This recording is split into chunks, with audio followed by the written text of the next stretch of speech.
But the witnesses in the Bible say Jesus was crucified, he arose and ascended into heaven. Where's the sacrifice? No sacrifice. So, you see, if you really think when you're reading the Bible, I read the Bible instead of the comic strips, because it's so fantastic and so ridiculous. And you wonder how people can come out of church with a straight face. And so, I read of a young girl about 16 who said she was about to get in an airliner, and she said something came over her. She doesn't know what. And Jesus saved her. It took off, crashed immediately, and 150 people killed. And Jesus saved me. So I read in an article, so I heard on the radio and television that she was going to speak at the Hollywood Presbyterian Church in the U.S. So I went, and she told the whole congregation how Jesus saved her. They all said, "Amen, God bless you." So I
Okay, so good morning, everyone, and of course, also good evening to the rest of the globe. And this is the new schedule we have for our plus smorgasbord live stream, and we're doing this on Wednesdays here in the Philippines. We got uh, two segments, one in the morning and one in the evening, and it's supposedly 9 to 11 a.m. That's segment one, and 9:30 to 11:30 p.m. for segment two. And this is the very first time we're doing this live stream via YouTube, and we're cross posting it on FB, on Facebook. Well, so there's a first time for everything, right? And please bear with me while I try to find my footing here. So yeah, this is a new experience. So we'll see where this goes. Hopefully you guys could join me. Uh,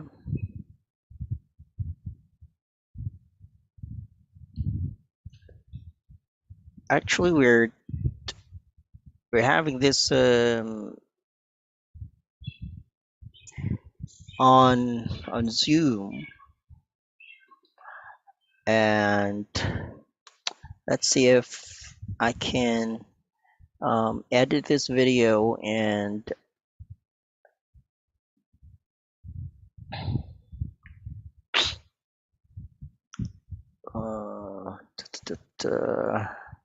okay, there's the description. So,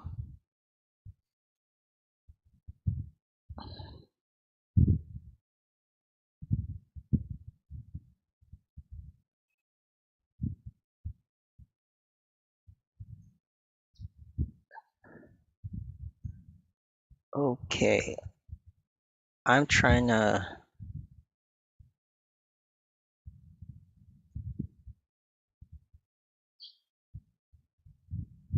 I'm trying to share the link in the description now. Okay, you gotta bear with me here because this is my first time doing it on YouTube. Because for a few years now, we've been doing this, been doing live streams like this on Facebook. So, okay, here we go. Let's see.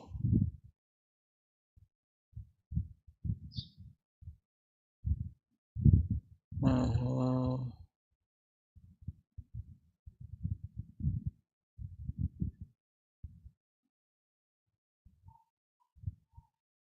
Okay.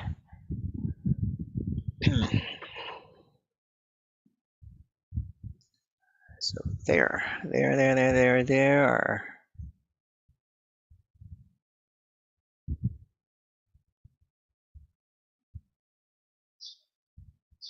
Mhm.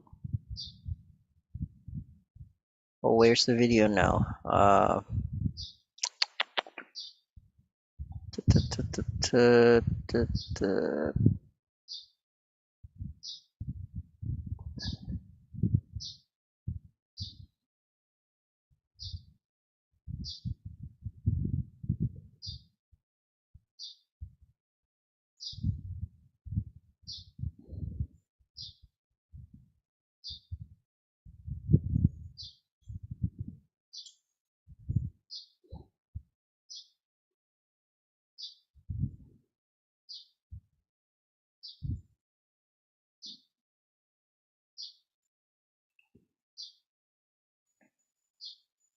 Yeah. there.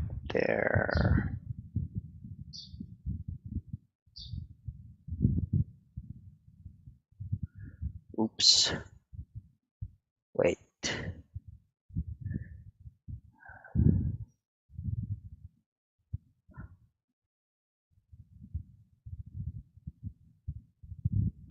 Okay. For the benefit of our viewers here, we started. I mean, well, I belong to this group called Plus, the Art Collective, propelled by learning via unbridled synergy. It's kind of long, but for short, it's Plus. And well, yours truly established this group back in 2011 on September 10, and well, we've been we're a group of we're a mixture of all sorts of people, actually, not just creatives. Although, of course, creativity is not limited to what most people perceive to be just or understand to be the visual arts, literature, um, and the like, because creativity is really an all encompassing thing, and which includes in fields like physics, math, everything, the entirety of life, actually.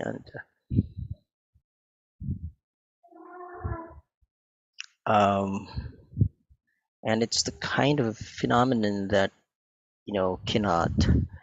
um,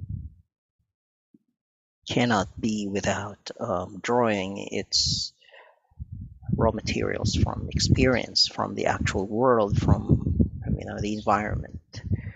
So you will never have output without a precursor, so to speak. And we draw from our experience of matter, and our experience of matter can be,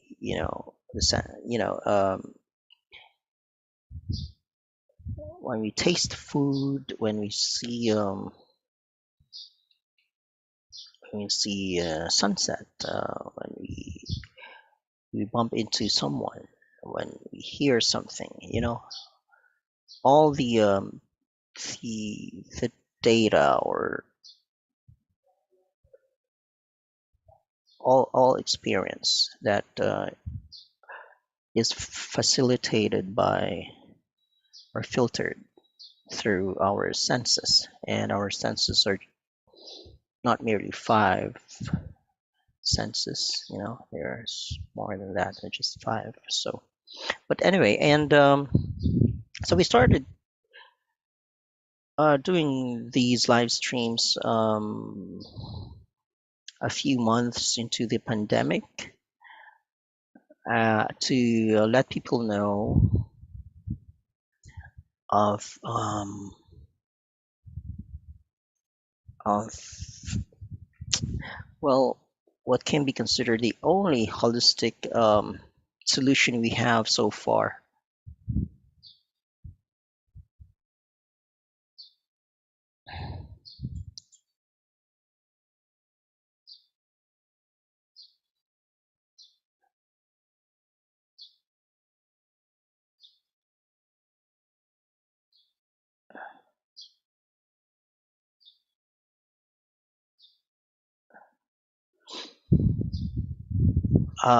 It's called the Venus Project, or more specifically, it's the resource-based economy, which was the brainchild of this great Renaissance man called Jacques Fresco, and which reminds me that I should share the link to that to the website of Jacques Fresco.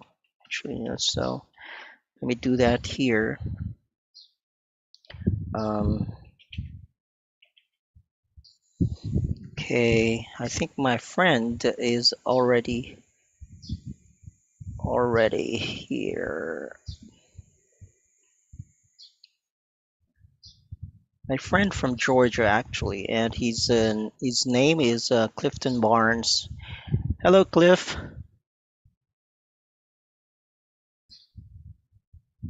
Hello, Hello? Cliff. Hi. Can you hear me? Yep. Good to have you back. I don't have sound. If you can hear me, put up a number 1. Yeah, Put your here. hand up. Okay. Yeah. I got to figure out my audio now. I think it's in How the does it setting. sound? Is it good? Yeah.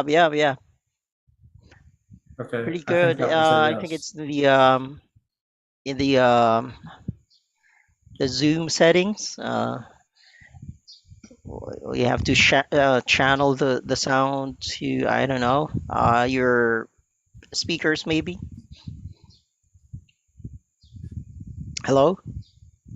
Okay, I'm just trying to edit now the description of this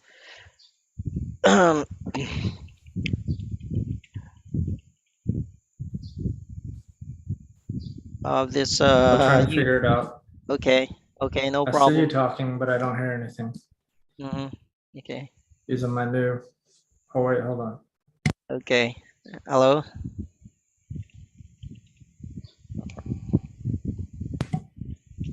Can you hear me Hello. now? Yep. Yep. Okay. Yeah. Can you hear me? Now, where's my audio? I'm on your computer.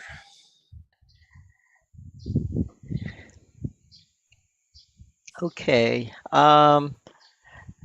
Okay, you just take your I'm time. trying to move my audio to my speaker I have.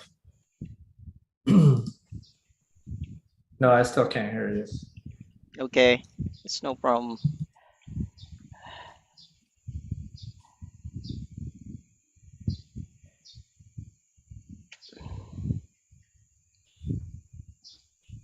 Okay. Mm, I see your chat. You can chat to me if you yeah, need yeah. to say something. Okay. Let's see here. This is my first time using a external microphone on my computer. Mm-hmm. Okay. I always use the built-in one. Mm-hmm.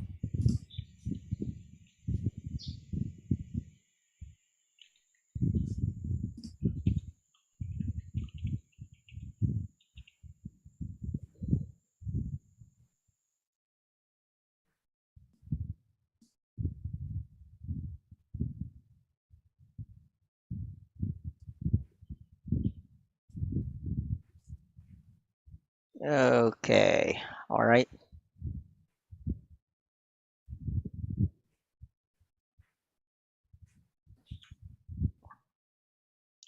So, my friend, Clifton Barnes from Georgia, is trying to figure Say out. something now? Oh, Okay, never okay. mind. Okay. I see you talking, still no audio. Yeah, your audio is great.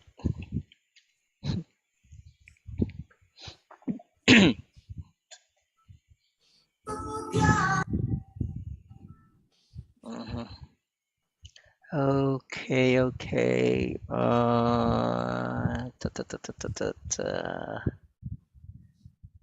Hmm.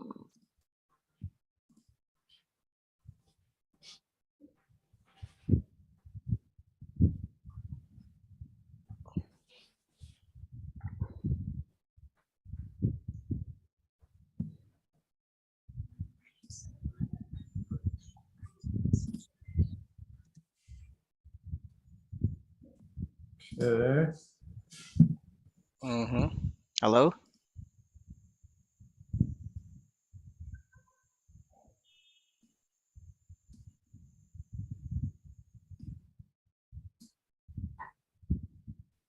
Okay, I need to edit the description again.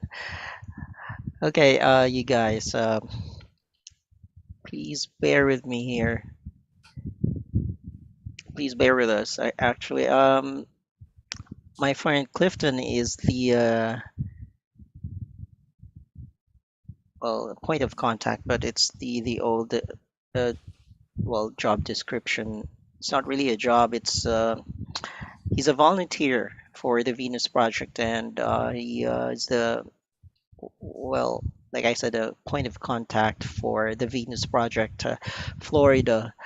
And today we're gonna talk about the Venus Project, Jock Okay, so Fresco, we're kind of Roxanne Meadows, and the current uh, socio-political landscape or atmosphere or climate, and of course that includes climate change and everything in between. You know, anything under the sun, and which is to say, we don't know all, we don't have all the answers, but I think that we have the best and the most holistic or the only holistic solution um, to date anyway, and we'll be happy to discuss that for you or with you. If you could join us here in the comments or in the actual video live stream. Mm, so we are hoping that everyone is doing well, um, in spite and despite of the goings you still hear me? on. Yeah, I can still hear you, but Okay.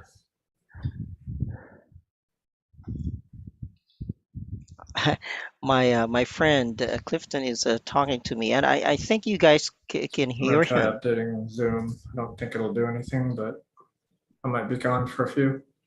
Mm, yeah. Okay, no problem. I'll just be here. Uh-huh. Let's see now. Ta-ta-ta-ta.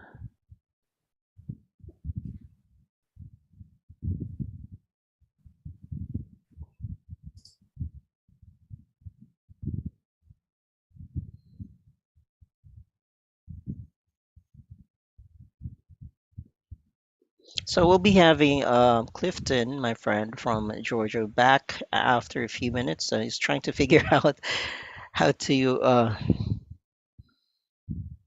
channel the sound output to his speakers. He's using his new mini Mac, by the way. So okay, while we're doing that, I'd also like to inform our viewers that we're still doing this fundraising for the family of Ate Clemen Andaya in Laia, Batangas. And well, this family used to be a part of a fisher folk community in Laia, Batangas, and so they had a community uh in the beachfront, right? And so they go fish for a living, right? Yeah, still hear nothing. Do you hear me? Hello, hello. Yeah. So I Okay. can hear you too. I think. Well, Clifton is back, and he Oh, that's good. still I'm sitting here cannot in total silence. hear us though. I mean, hear me. Um, ta, ta, ta.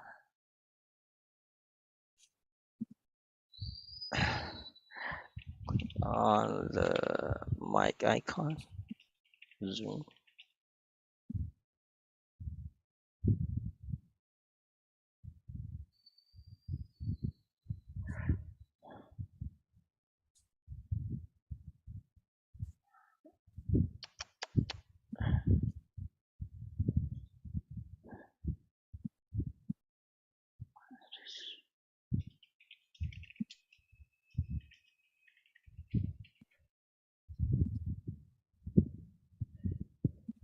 Okay.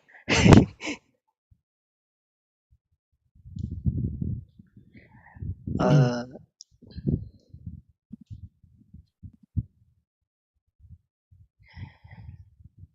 so okay, as I was saying, we were doing this fundraiser for the family. This the whole like many years, like if 5 8 years ago, I'm not so sure now. So this whole fisher folk community was displaced by the goons of a politician in their area. I think it was their mayor or something. Um, so they were forcibly displaced because the politician wanted to convert the property into a private resort, and so they built this fence around the Yeah, I'm property. checking my audio settings. Nothing's working.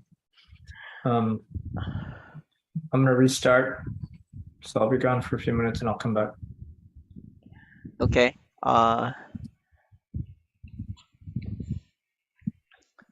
So so Clifton will be back in a few minutes again. He's still trying to figure out his how to make the audio the audio output work. So anyway, I think you guys could hear that too. And so, like I said,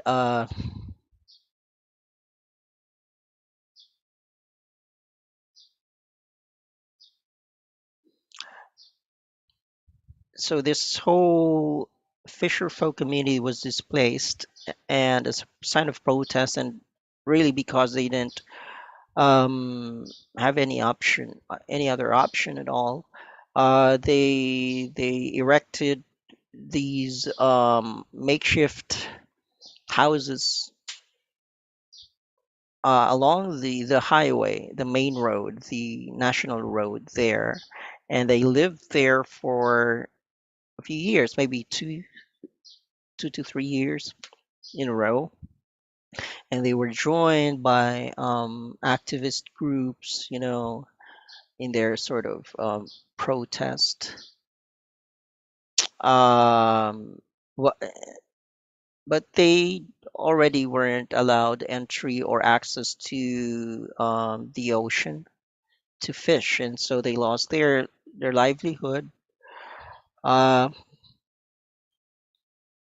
they were offered a relocation site. They were given a relocation site miles away, like really far away from their source of livelihood. And at first, maybe there were a few there was a few of them who will who went to the relocation site, who moved there and built their houses, because they had to build their own house uh, with their own money. um, and so this family, Ate Clement's family, only succumbed to the idea later on. So, with the help of friends and family, they were able to also build their own house. But prior to that, of course, prior to this eviction, forced displacement, Oh, by the way, before they were displaced, they had been living. The community had been there for maybe 30 years or so. Um, so the family, well, Ati Clement Andaya, the wife and the mother of three kids, three sons, is the carrier of this hemophilia um, strain, shall we call it? And the mother is always the carrier of hemophilia, and he transmits it to the offspring, the male offspring. So the eldest and the youngest sons are have been since then have been struggling with this hemophilia, and hemophilia is a rare condition where um, it's a rare condition where the blood lacks factor 8, and factor 8 is that part of the blood is responsible for clotting in cases of open wounds and hemorrhages and stuff like that. And a bag of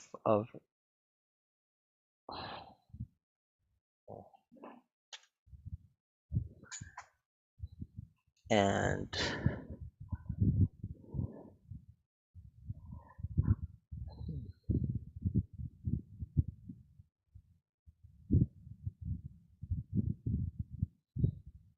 still no audio for Clifton.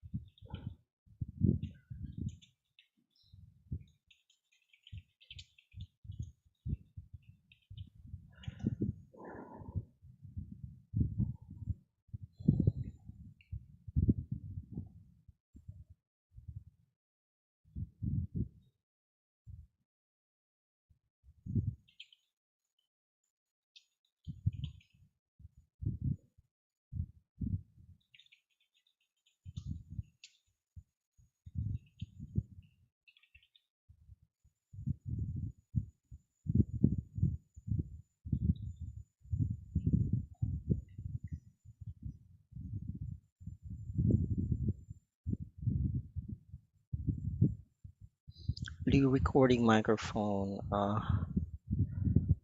We have. So what do you have?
Yeah, my computer does have Mm-hmm. Apple HomePod. speakers, but they're just small ones. Mm-hmm. Okay. Okay. I don't know what to do. I tried every output that I have. I have two monitors. I tried the computer and I tried set audio output my HomePod mini on speaker. Zoom Nothing's and putting audio out. Minimac.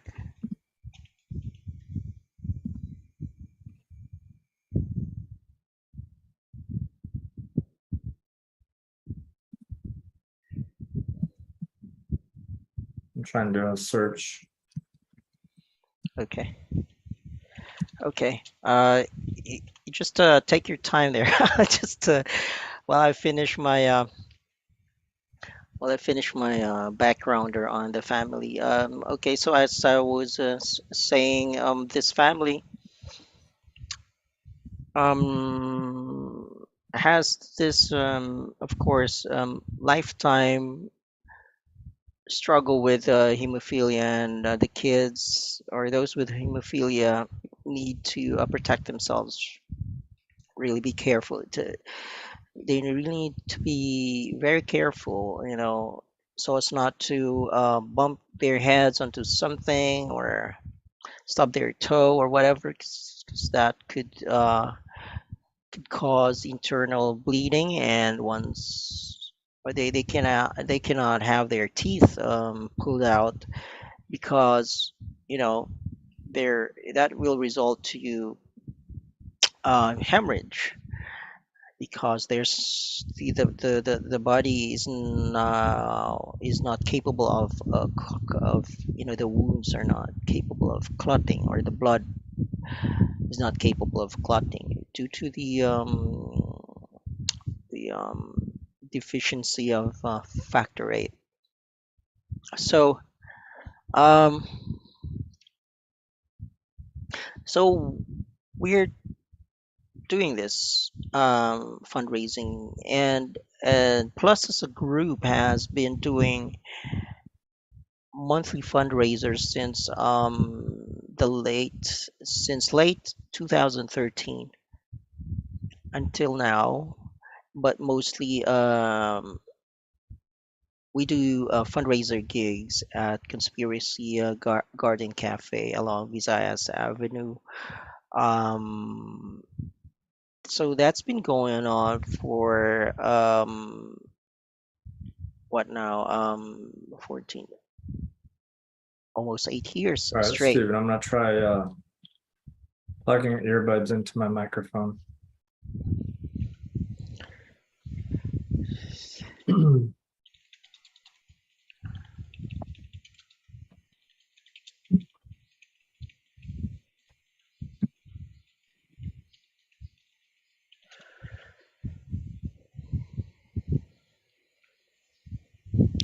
Um, and so I was saying,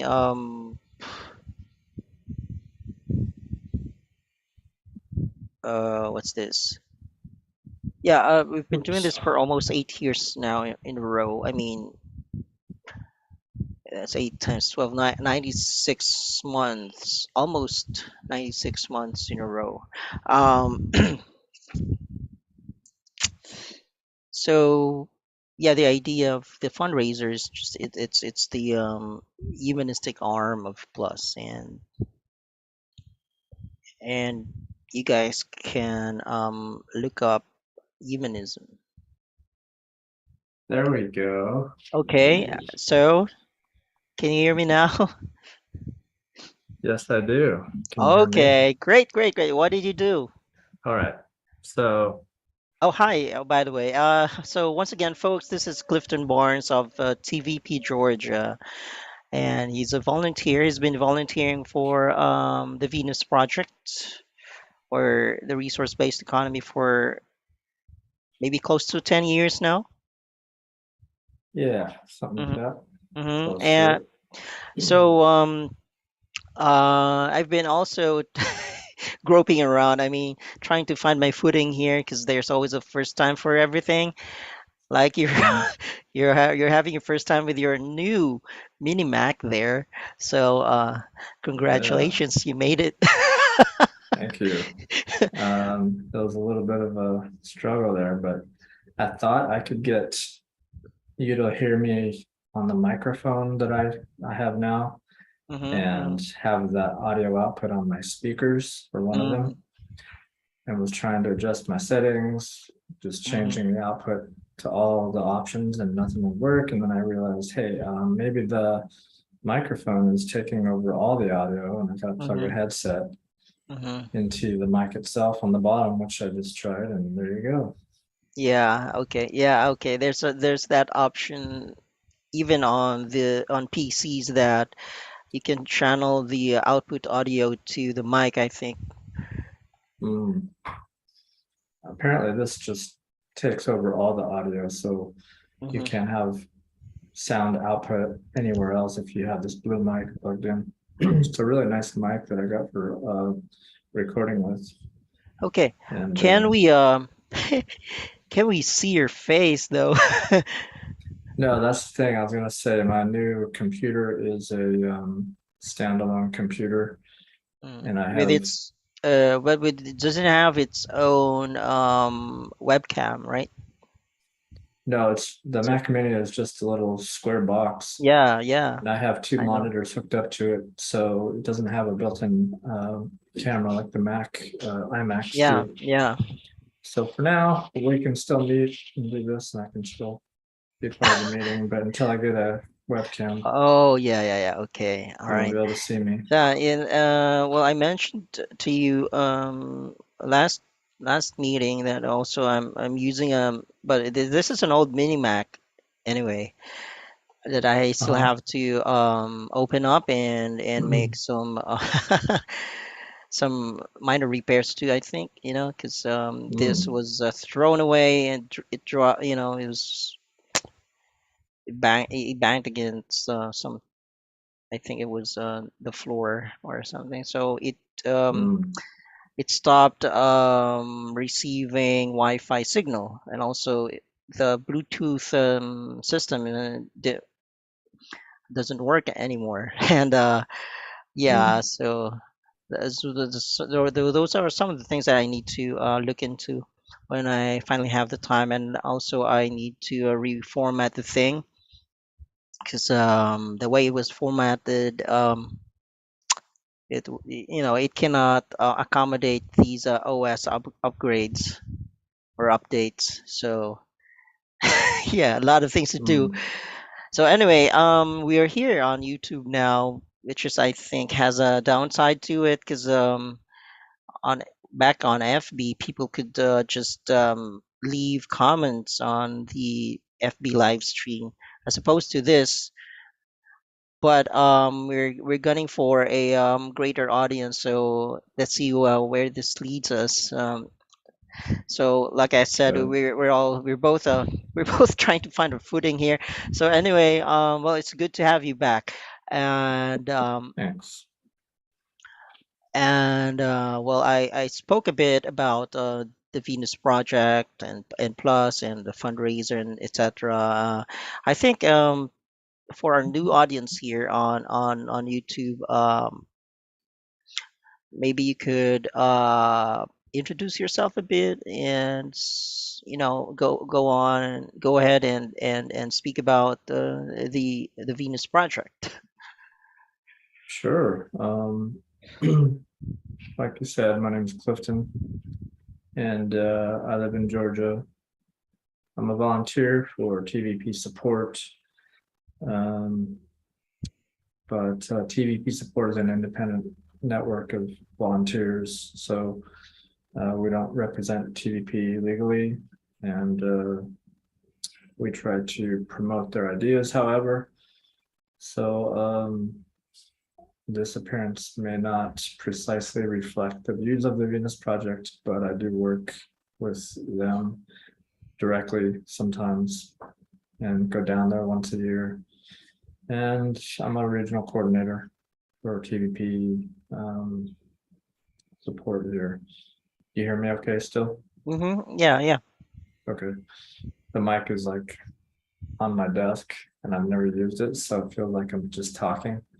hmm But It's pretty good actually.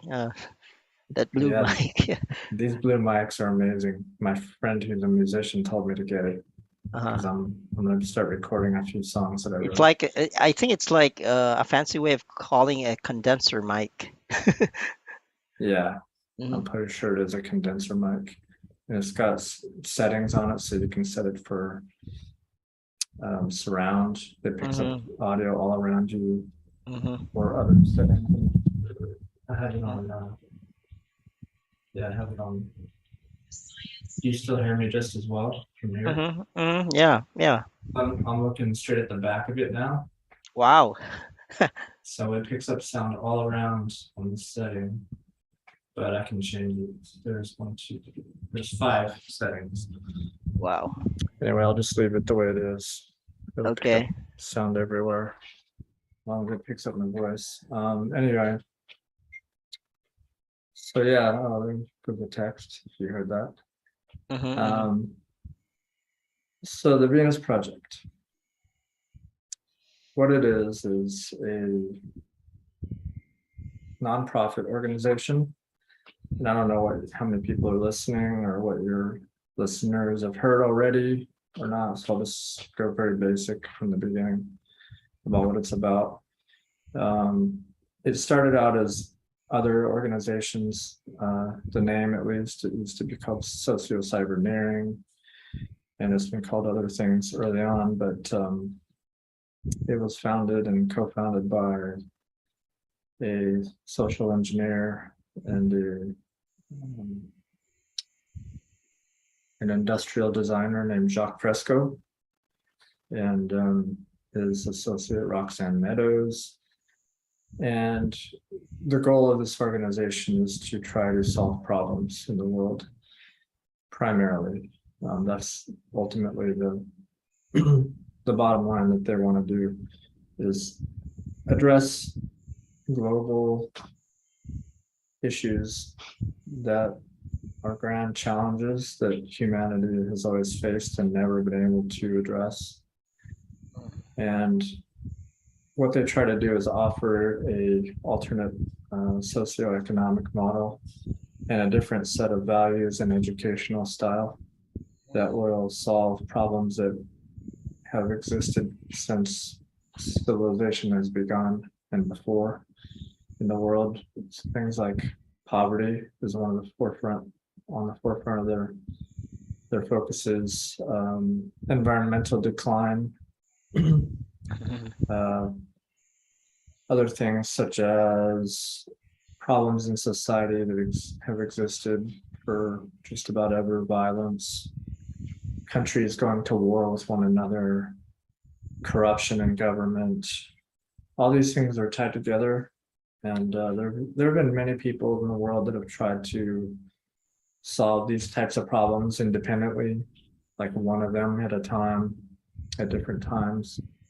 But if you have a scientist or an engineer who's working on a single problem, very, very rarely do you have someone who sees the entire picture and tries to solve the entire problem starting at the root, which is we have a system that we live in, which we believe is the root of these problems, and that they're all tied together. And one of the main causes of that is that the socioeconomic system we live in was designed a long time ago, and it doesn't resolve the issue of scarcity in the world. And scarcity is one of the main problems that cause all the other problems. So if you try to address one of these issues, like, say, environmental problems, if you just try to solve that one thing and you don't address the social system that problem exists in, then you're only playing whack-a-mole, so to speak. You're only addressing one of the issues or one of the symptoms of the problem. You're not going to the root of the problem. And the root of the problem is that people all have to live in this condition where we have to look out for only ourselves and those close to us at the expense of other people. And that is caused by scarcity.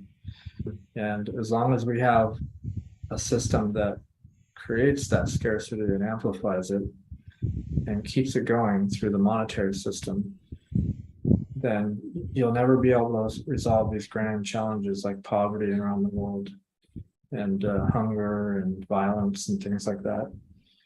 And so what they want to do is educate people, give them a different value system that values all life, not just your own life, not just your family's life, not just your country's life, not just human beings' lives, but life, all life.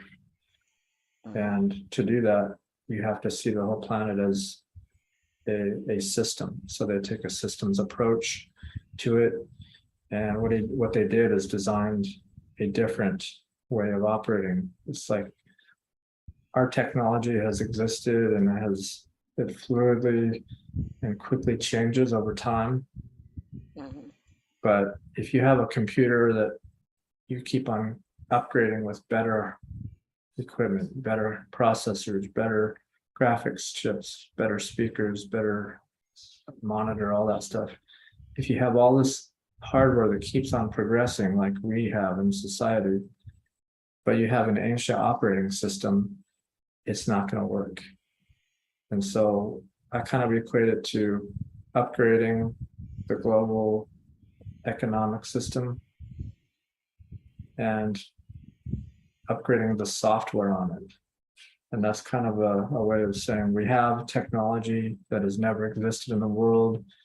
It's racing forward at light speed. It seems like it's getting faster and faster every year. We have all this potential, but we're stuck in this old paradigm. And so that's what Jacques Fresco and Roxanne Meadows created. And they call it the Venus Project because they started it in Venus, Florida. And that's where they have a 21-acre property where they've tried to construct an example of what one of the cities that they designed might look like with dome concrete structures on it. And so it's a really huge endeavor, and it's very early in its beginning stages of evolution and still has a lot of work to go. But the But first step is, it's well thought out. I should add. thanks. I Yeah. mean, thank them, I guess, but they they see the problem as not in the human mind or the human condition. They see it as the human condition as a result of the environment that the people live in. So one of the core teachings that Frisco had was that there is no human nature. There is no such thing as evil. People don't just do things randomly. We're not computers. We're not machines that just carry out a process. Human beings are dynamic and very, very adaptive creatures, and we adapt to the environment that we find ourselves in very quickly. And whatever value system you have is not what you were born with. It's what you were given by those around you, primarily your parents most of the time, because they're the ones that spend the most time with you and which raised most people. But it's also your friends and extended family, the country you live in. The country you live in even changes over time. So it's the time you lived in that country, it's the media you consumed, the books you've read, the music you listen to, the TV, movies, all this stuff, documentaries you've watched. Everything around you that happens, you absorb, and it affects your mind. It affects your values. And most people don't understand that. So it's one of the core teachings that they have is that we are a compendium. We're a blend of everything that happened around us in our life, and you're perfectly well adjusted to your environment. And that happens throughout life, not just growing up. It even happens before you're born, through your mother's circulatory system, her hormone levels, the state she was in when you were conceived, all those things, all the way down to the moment you were conceived, up to the time you die, is affecting you, whether you realize it or not, even while you're sleeping. So if people understand that, then they understand that when someone kills another person, it's not because they're evil. It's because something, or Pushed them, compelled yeah, them. more than likely, it wasn't something, it was hundreds of things, Hmm. or perhaps thousands of things that happened to them, all leading up to that moment, that were just the right things and the right conditions that made them make that decision, probably under high stress or anger or something that was aberrant. Yeah, Right. and desperation. Mhm. When I think you've run out of options, or just simply you don't know what to do in Yeah, dire situations. And they call that instinct. That's your instinct, sometimes. Yeah. yeah. When Or actually they'll, there's, yeah, or if it's a someone does do something horrendous like I that. think it's a force of habit, not just a habit of thinking. It's of course it is Yeah. automatically manifests as action. So, mm, Yeah. And we use language in a way to where we'll say that if someone did something like that, it's so bad that we label that person a killer. mm-hmm, If someone ends another person's life, they're a killer. So that's like a label slapped on them saying that person has something wrong with them. They're dangerous. They're a killer. And yeah, they might be dangerous and they probably should be incarcerated for some time, but they should be helped and they should be rehabilitated. mm-hmm, And people should understand, including the judge and the court system, the legal system, they should understand that even though that person did something really bad, that we would all consider bad in basically every society that's ever existed, that's the ultimate crime, killing another person. They didn't just do that randomly, unless they had some kind of a mental illness or they were born with some kind of brain damage. That can happen, rarely, but it can happen. mm-hmm.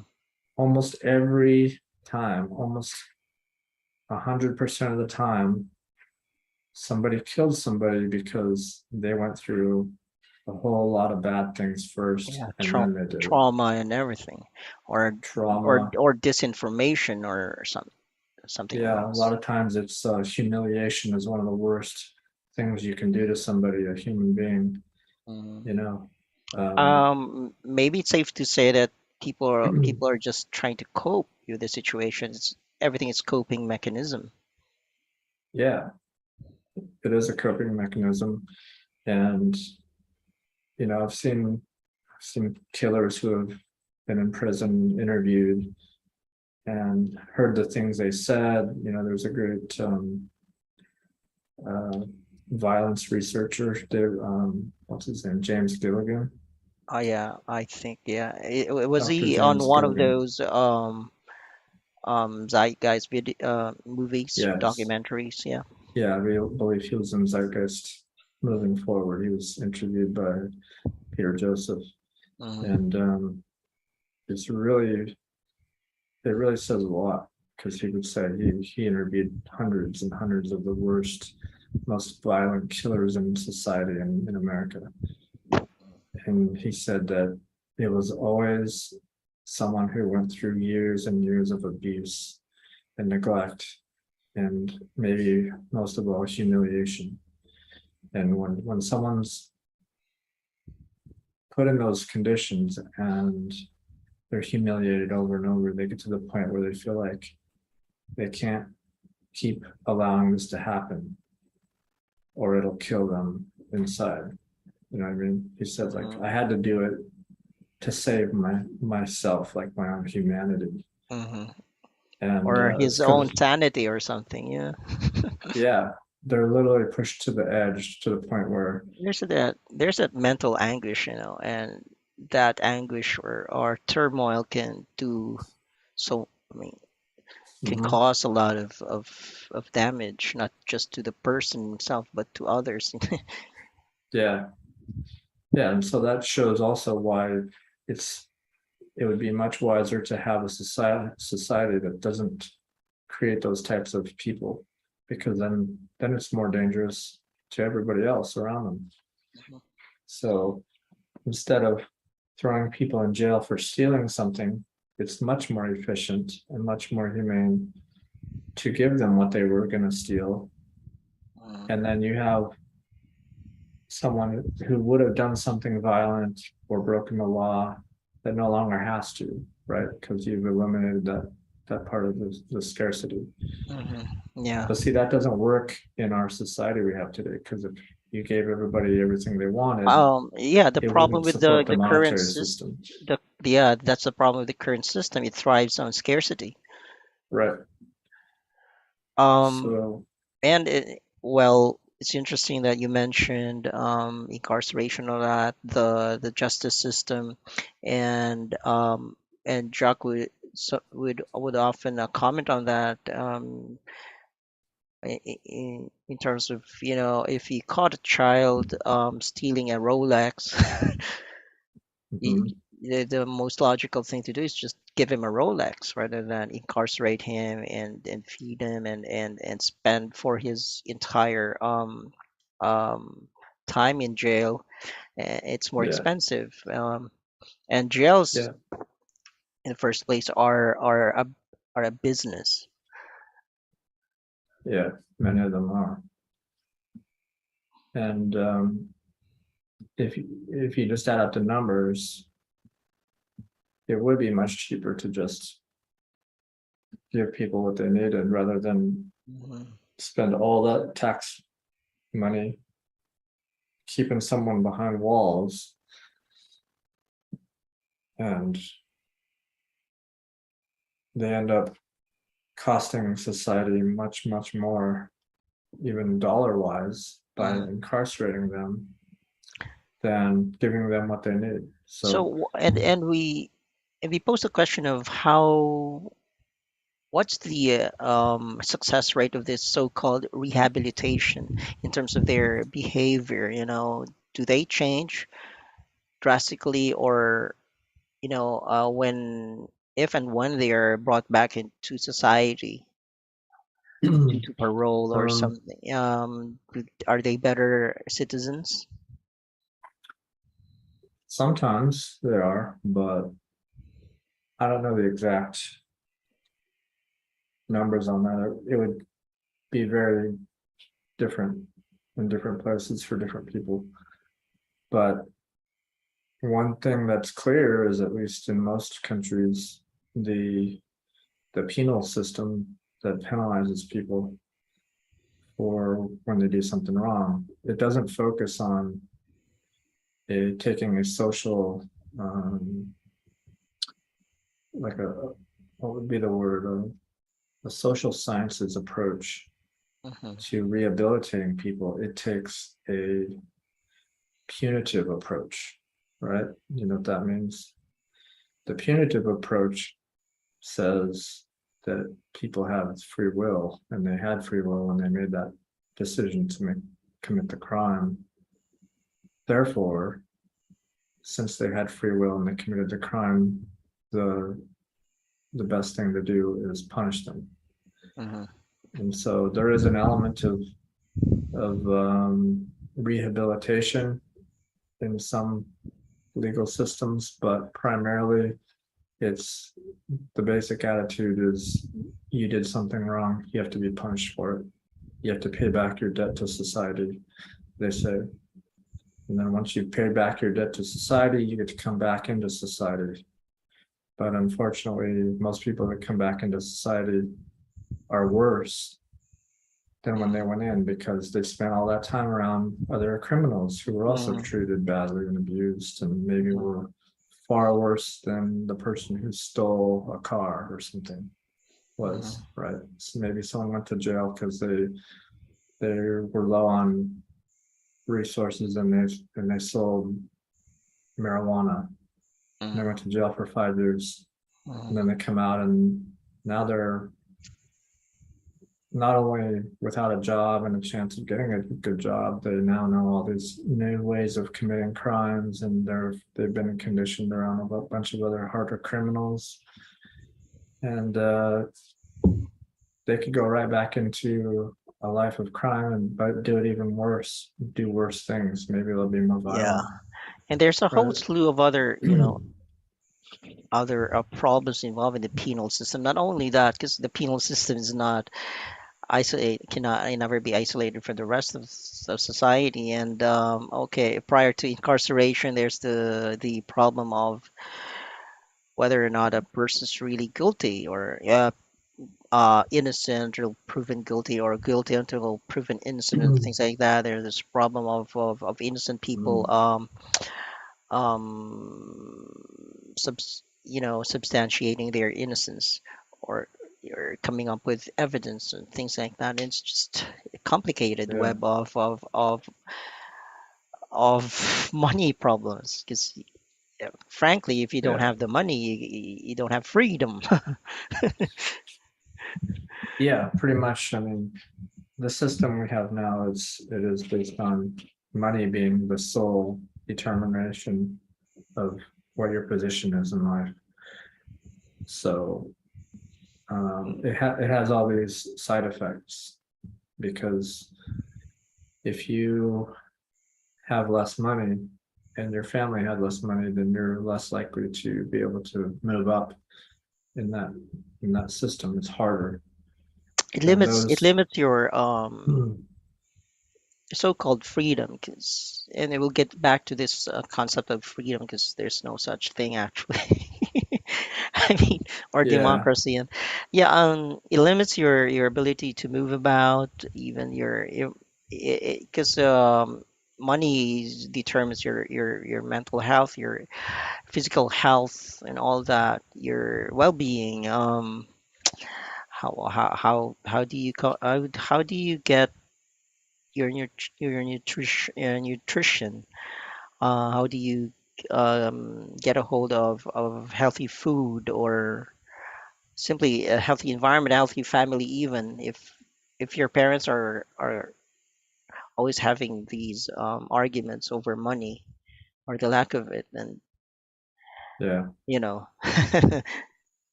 yeah, And and also speaking of criminals, by the way, there's I think it was it Albert or Robert Fish. The, I think it was Albert Fish. Albert Fish.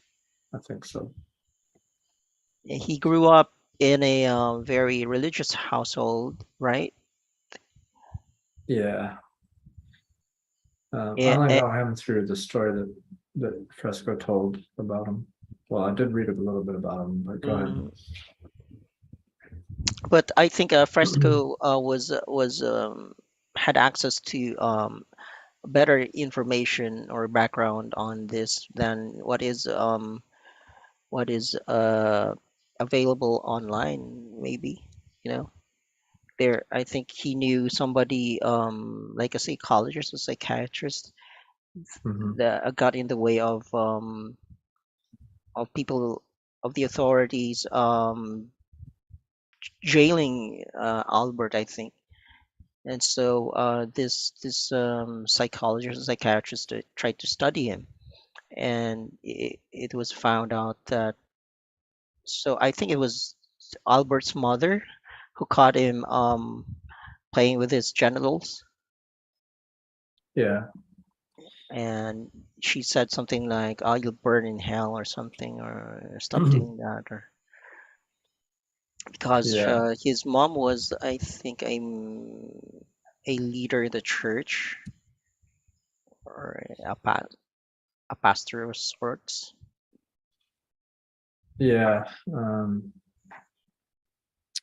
trying to read a little bit on him. There's a Wikipedia page. It was Albert Fish, and he was a rapist. He was a child molester, a murderer, and he was also a cannibal.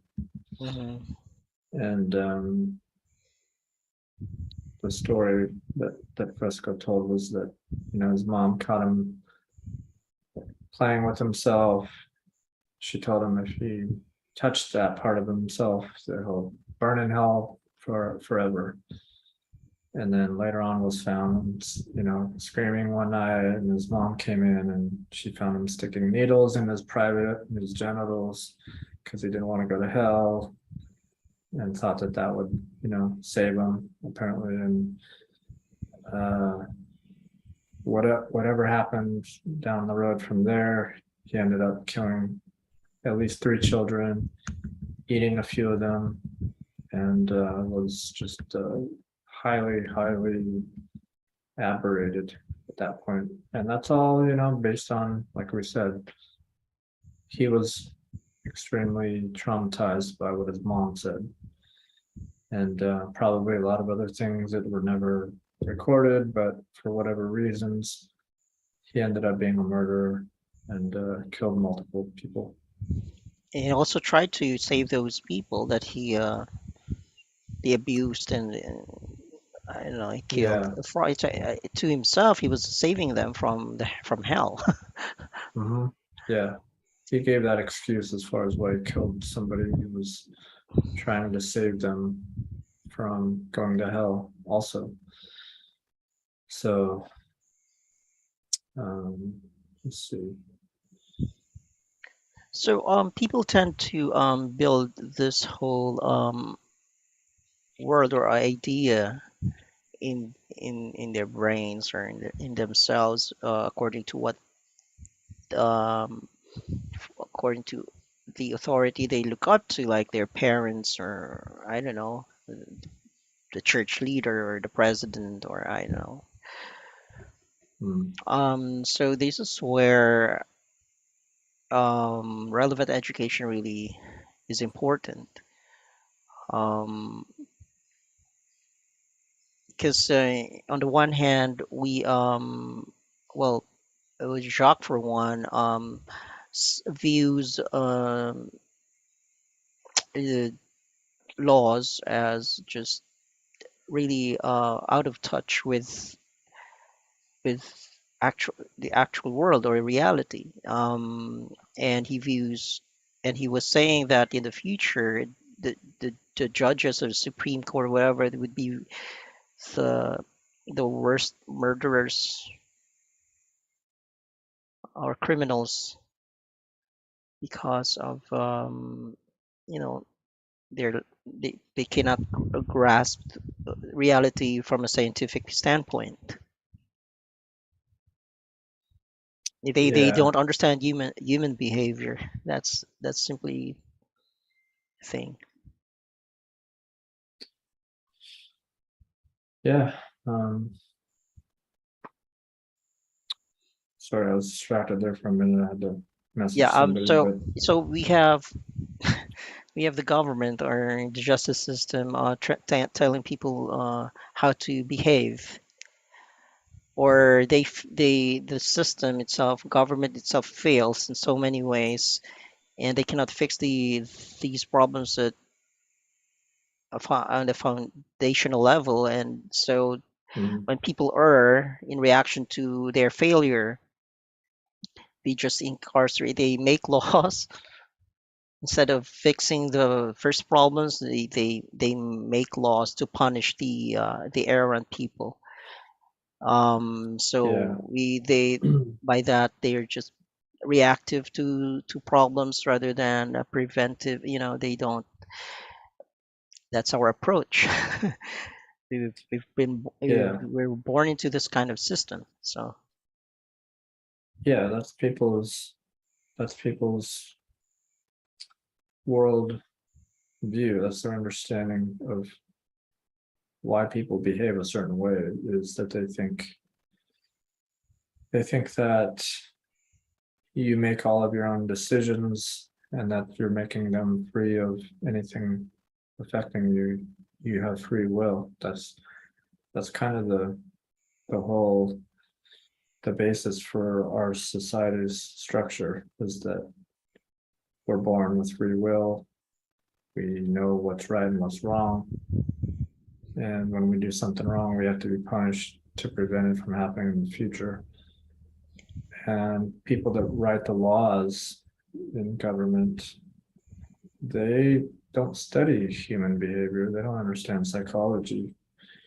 They're typically lawyers or businessmen who are usually very privileged. but they're well intentioned anyway. I mean,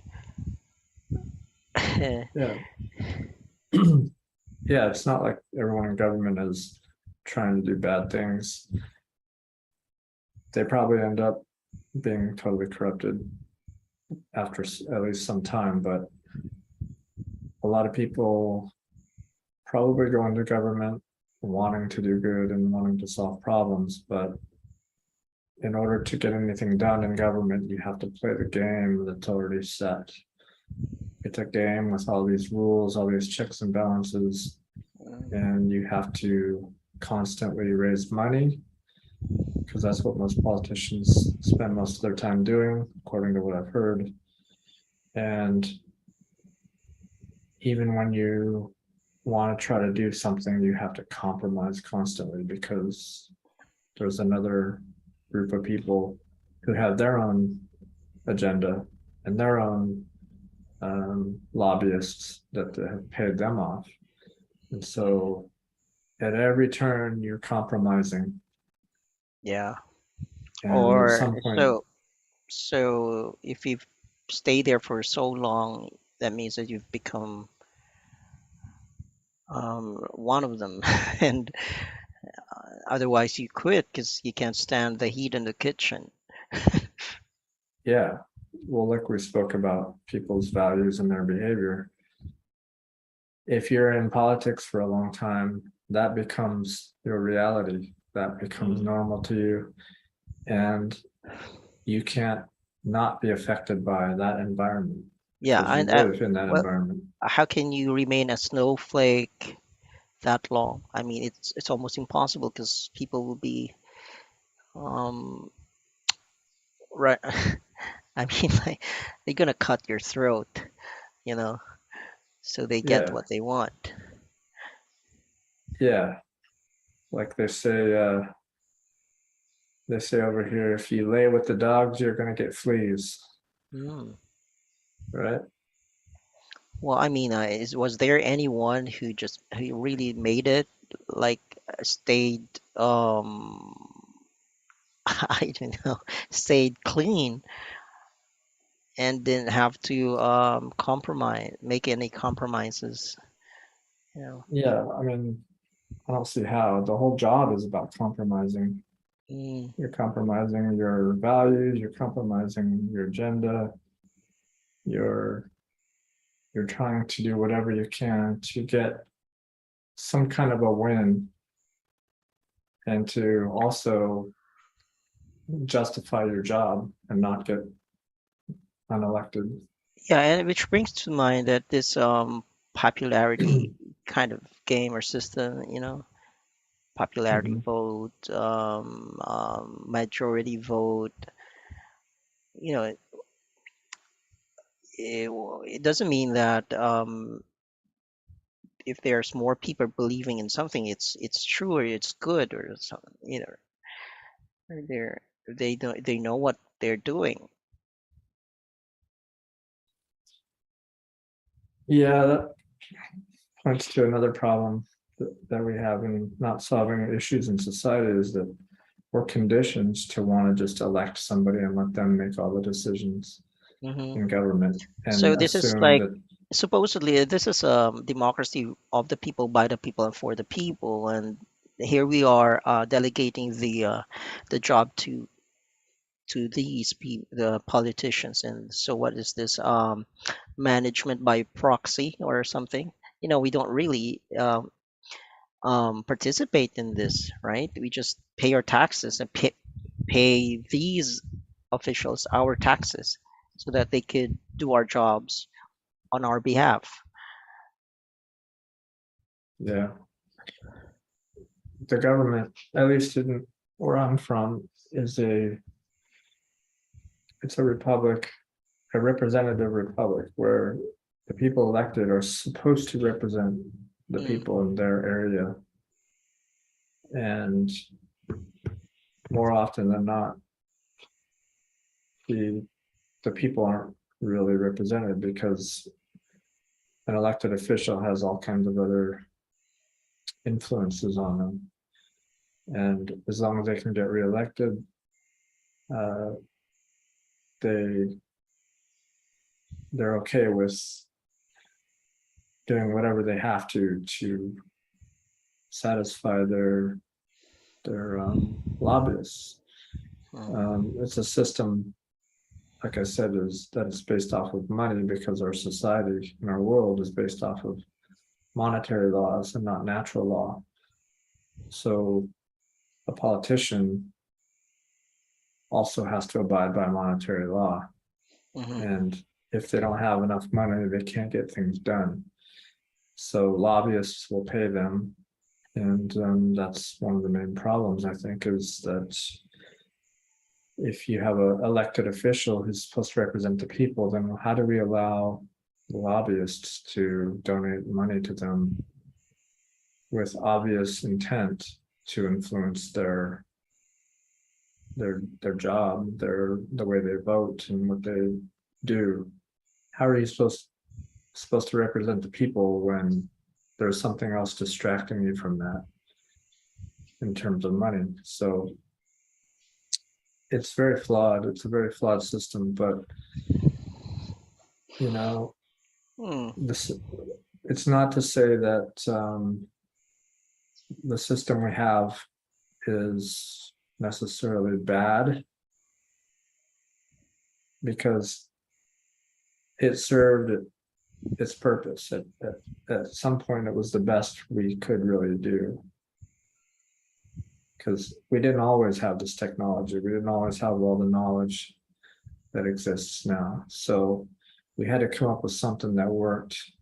And if you live in a scarce world where you're doing everything by hand, and you have no computers, you have no internet, you don't even have electricity yet, then you have to come up with something, some way to determine who gets what, and you have to barter, and you have to figure out some kind of a currency and money. That all was necessary, and it was a reality at one point. But like I said earlier, our technology is racing ahead, while our social operating system is still really, really old and needs to be upgraded. So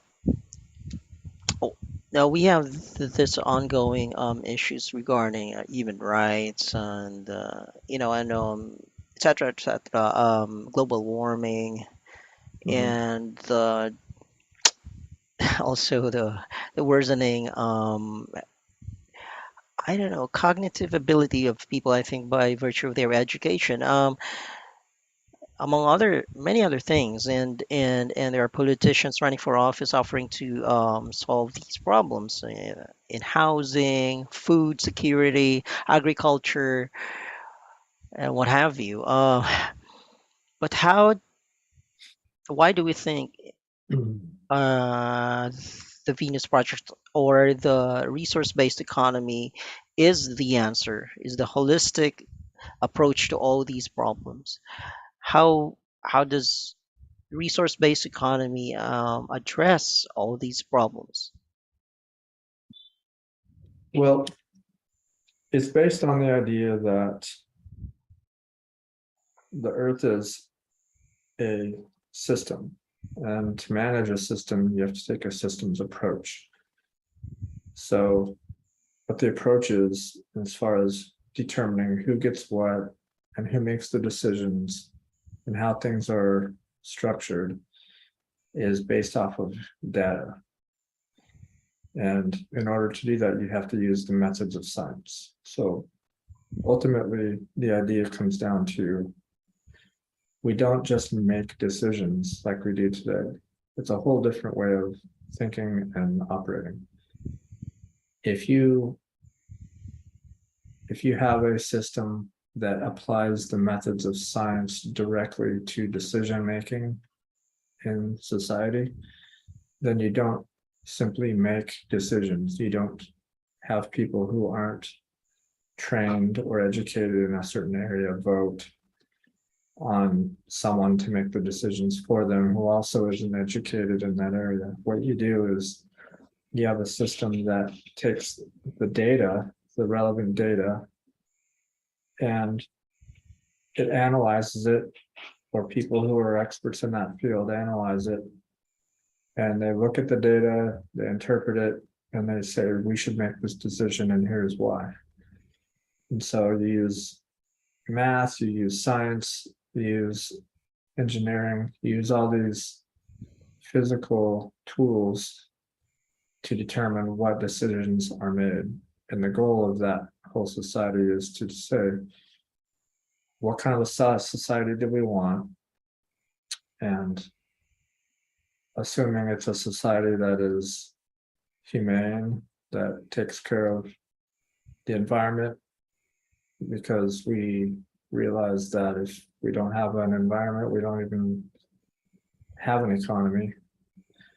And all countries and all people depend on the same things to different levels. If you don't take care of the planet that gives you everything you need, then you don't have society at all. It just won't work. It won't survive. And so the only objective way to make decisions is to use science and to use a language that all people can interpret the same way, which is engineering and math and science and things that are technical. There's a technical solution to just about any problem. And right now, we believe that the only way to solve a problem is to vote or to throw money at the problem. And that doesn't solve the problem. And most people don't even know what the right questions are to ask in the first place. So they need to be educated, and everybody should always continuously try to learn. I mean, people who But support this idea don't know how do everything. people do that, attain it when the educational materials are not that scientifically sound or relevant even? So, Well, education is something that you have to pursue yourself. but what if, all the things available online, for example, is just still trash? How do you rummage through that? How do you identify good information? You develop critical thinking skills. And Okay. How though? Because you've seen this from where you are. I've seen this from where I am during the elections. There's just rampant and disinformation here and there. Um, I mean, do people have the time, or are they even inclined um, to verify information that they come across? And what if there's this you know just the intent of certain organizations to meddle with things and muddy the water and just proliferate disinformation? How do we deal with that? well, the only way to inoculate the public from disinformation is to educate them, is what it comes down to. Because if someone doesn't have the critical thinking skills to know when they're being lied to, and they can't think about what motivation someone would have to tell them something, and they just believe it, then they'll go in whatever direction seems to follow the narrative of what they already believe to be Hmm, true. And they'll fall victims of disinformation yeah. and outright lies and conspiracies. In other words, we're screwed, right? Um, Yeah. I mean, you said that, we not me. we come up with we try to come up with counter information to counter the disinformation or the false what do you call it, false or the alternate truth. Yeah. uh, alternative truth or something. But Alternative with facts. facts, yeah, that's that's a term. That's that's the Um, Trumpism. yes. So Trumpism. Alternative facts. Okay, but so some people are just so diligent in encountering these alternative facts with empirical data. But then we have to grapple with Mhm. or deal with cognitive bias, cognitive dissonance, and all that. Because in the face of evidence, people still cling on to their Yeah. beliefs. How do we deal with it? Okay, so it kind of just occurred to me that the phrase alternative facts points kind of to the problem. Because if you have one group, one tribe that has their set of facts, and then you have the other side that has their set of facts, and then you might have 3 or 4 other groups, and they're following their tribe's facts, then you have a person, an ordinary citizen.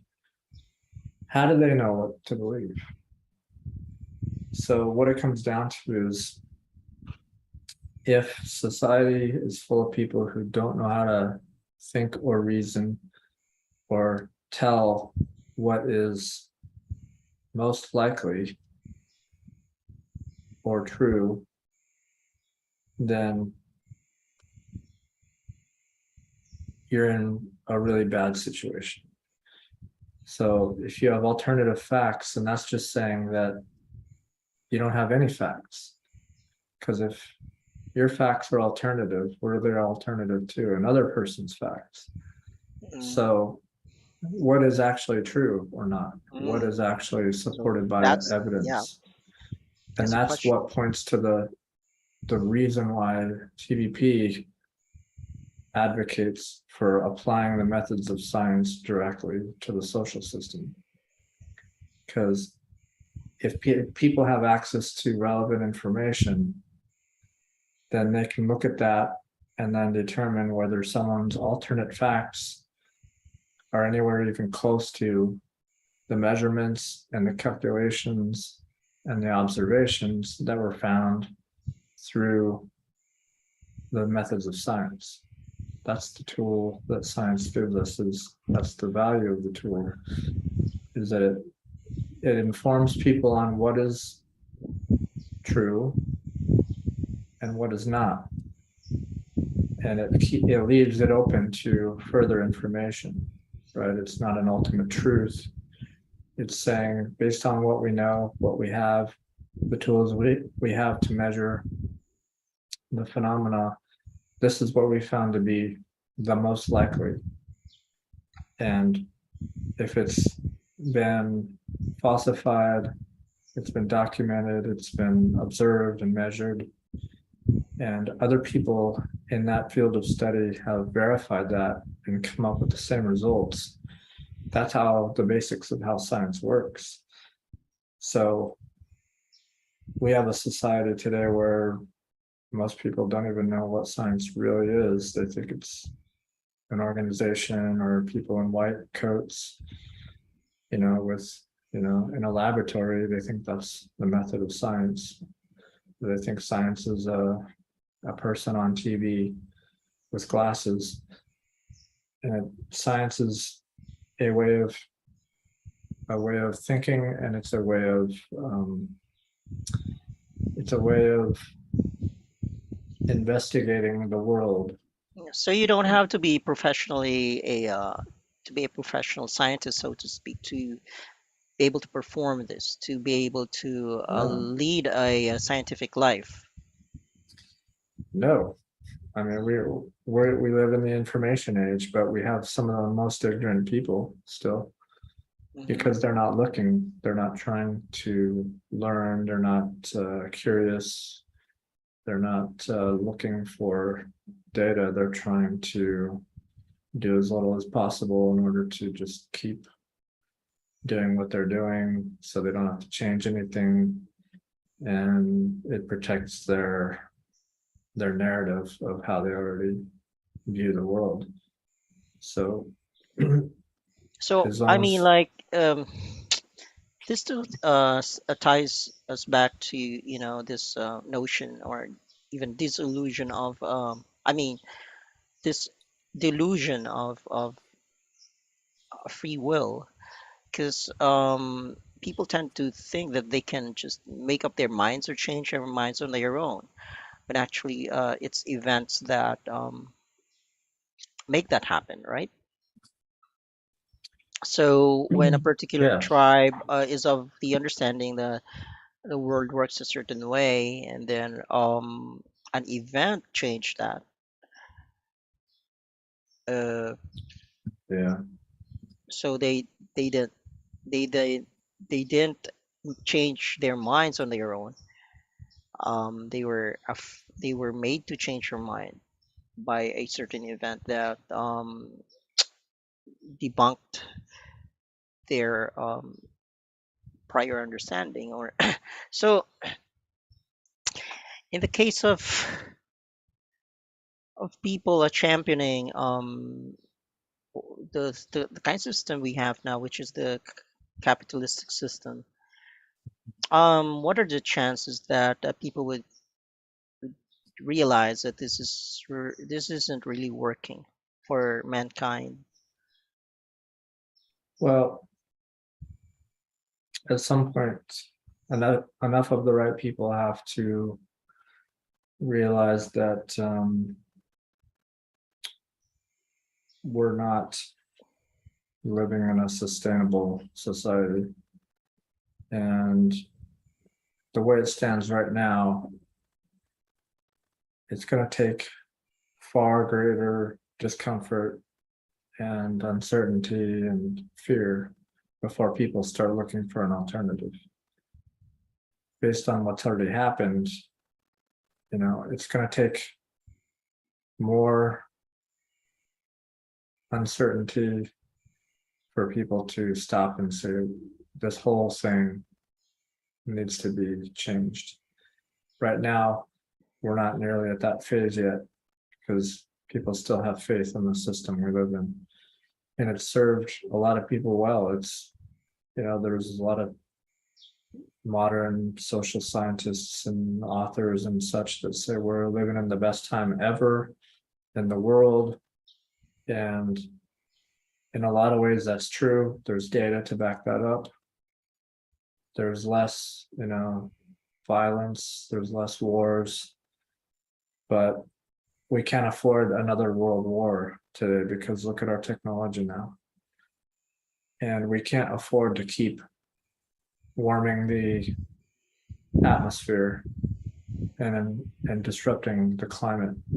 See, we're getting to the point where if we keep going on the path that we're going and we don't make a dramatic shift, at some point there's going to be so much disruption and so many climate refugees and so many desperate people that things are going to start falling apart. Because when people start feeling threatened by their very existence, when there's not even enough food to go around, that's when you're going to really see the problems showing up really badly. And so we want to try to avoid that scenario and tell people ahead of time before you reach that point, because if you reach that point, then you've done so much damage that it might not ever recover in our lifetime. It might be generations before things start to return to normal, and that's So not the world you want to so live in. there's really a point of no return for humanity. Well, there's a point of no return for this generation and maybe several more, because if you look at things in the big picture, the Earth has been here for billions of years. It'll probably be here billions of years longer, but there's no guarantee that we will be for even the next 100 years. Mhm. And we Why have do the, we why the do we say ability. that? And do we have like the figures, the data to like really to think about, to mull over? Like I've heard, and also in the movie or in the movie The Choice Is Ours, somebody there Mhm. was saying like we're consuming, or well, maybe 50% more than the Earth's ability to replenish the natural resources. Um, Yeah. something to the tune of we're consuming 3 Earths, I think. I'm not sure. Hmm. Yeah, and 50 we're consuming like 50% more than the Earth's ability to regenerate. Yeah. I've heard similar things too. But if we kill ourselves, the Earth will return to a state of equilibrium Hmm. at some point. Like if Yeah. you eliminated all people, Hmm. even with all the damage we've done,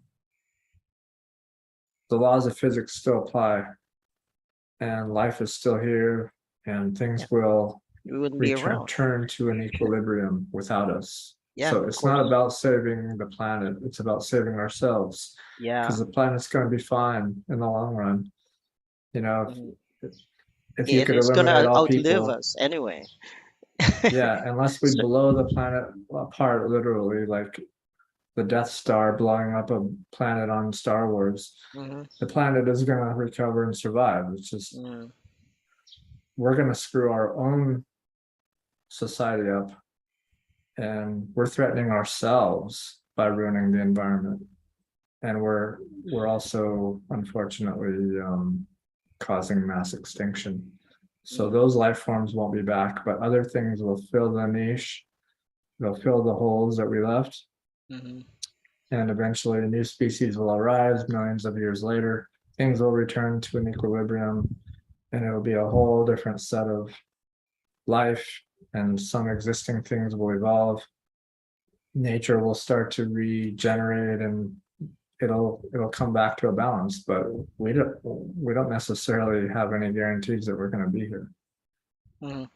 So, like I'm trying to remember how Jacques put it. It's a good kind of a selfishness, like uh,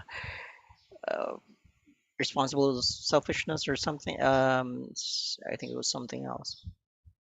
Yeah, I mean, he also said you got to ask yourself, what kind of world do you want to live in? Yeah. Mm, It has to start with a question: what kind of world do you want to live in? And then you say, okay, well, what do we have to do to achieve that? And he came up with his own blueprint of how to achieve his view of what the world would be better as, which is a world where all of our major problems have been solved, and our only problems that exist are smaller, less life-threatening issues. Our existential problems are solved. Therefore, the only thing we have to worry about is more discovery, exploring the universe, things like that, finding more meaning in life. We're still working on trying to solve poverty.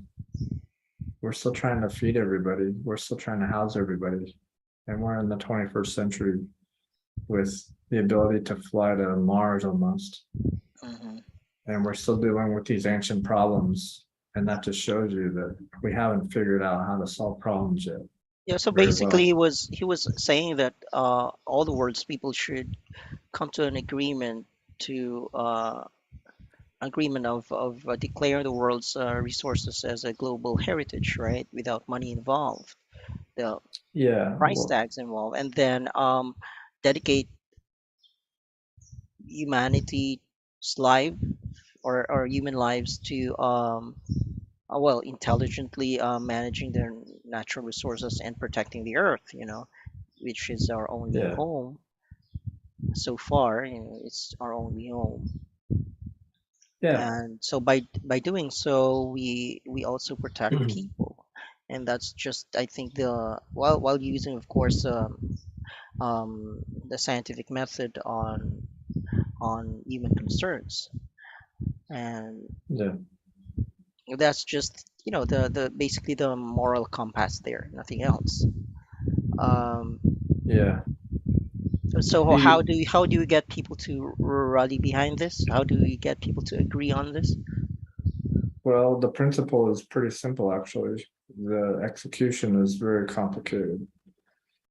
The way to get people to rally behind it is to understand it first and then believe that it can actually happen. But it's not hard to convince somebody to do something that greatly benefits their quality of life, right? If So you, we can talk to the likes of Elon Musk about this, like offer him something better than what he already has. you never know, it's possible. He might already know about it, but we live in a monetary paradigm. Mm, So what he's doing is his his way of protecting human life. And the way that he sees things is, in order to do that, you have to be able to rally a lot of people and resources to tackle these existential threats. And one of those threats is climate change, which is why he started an electric car company. mhm. So he might not even know about the idea of a resource-based economy, or he might. He read a lot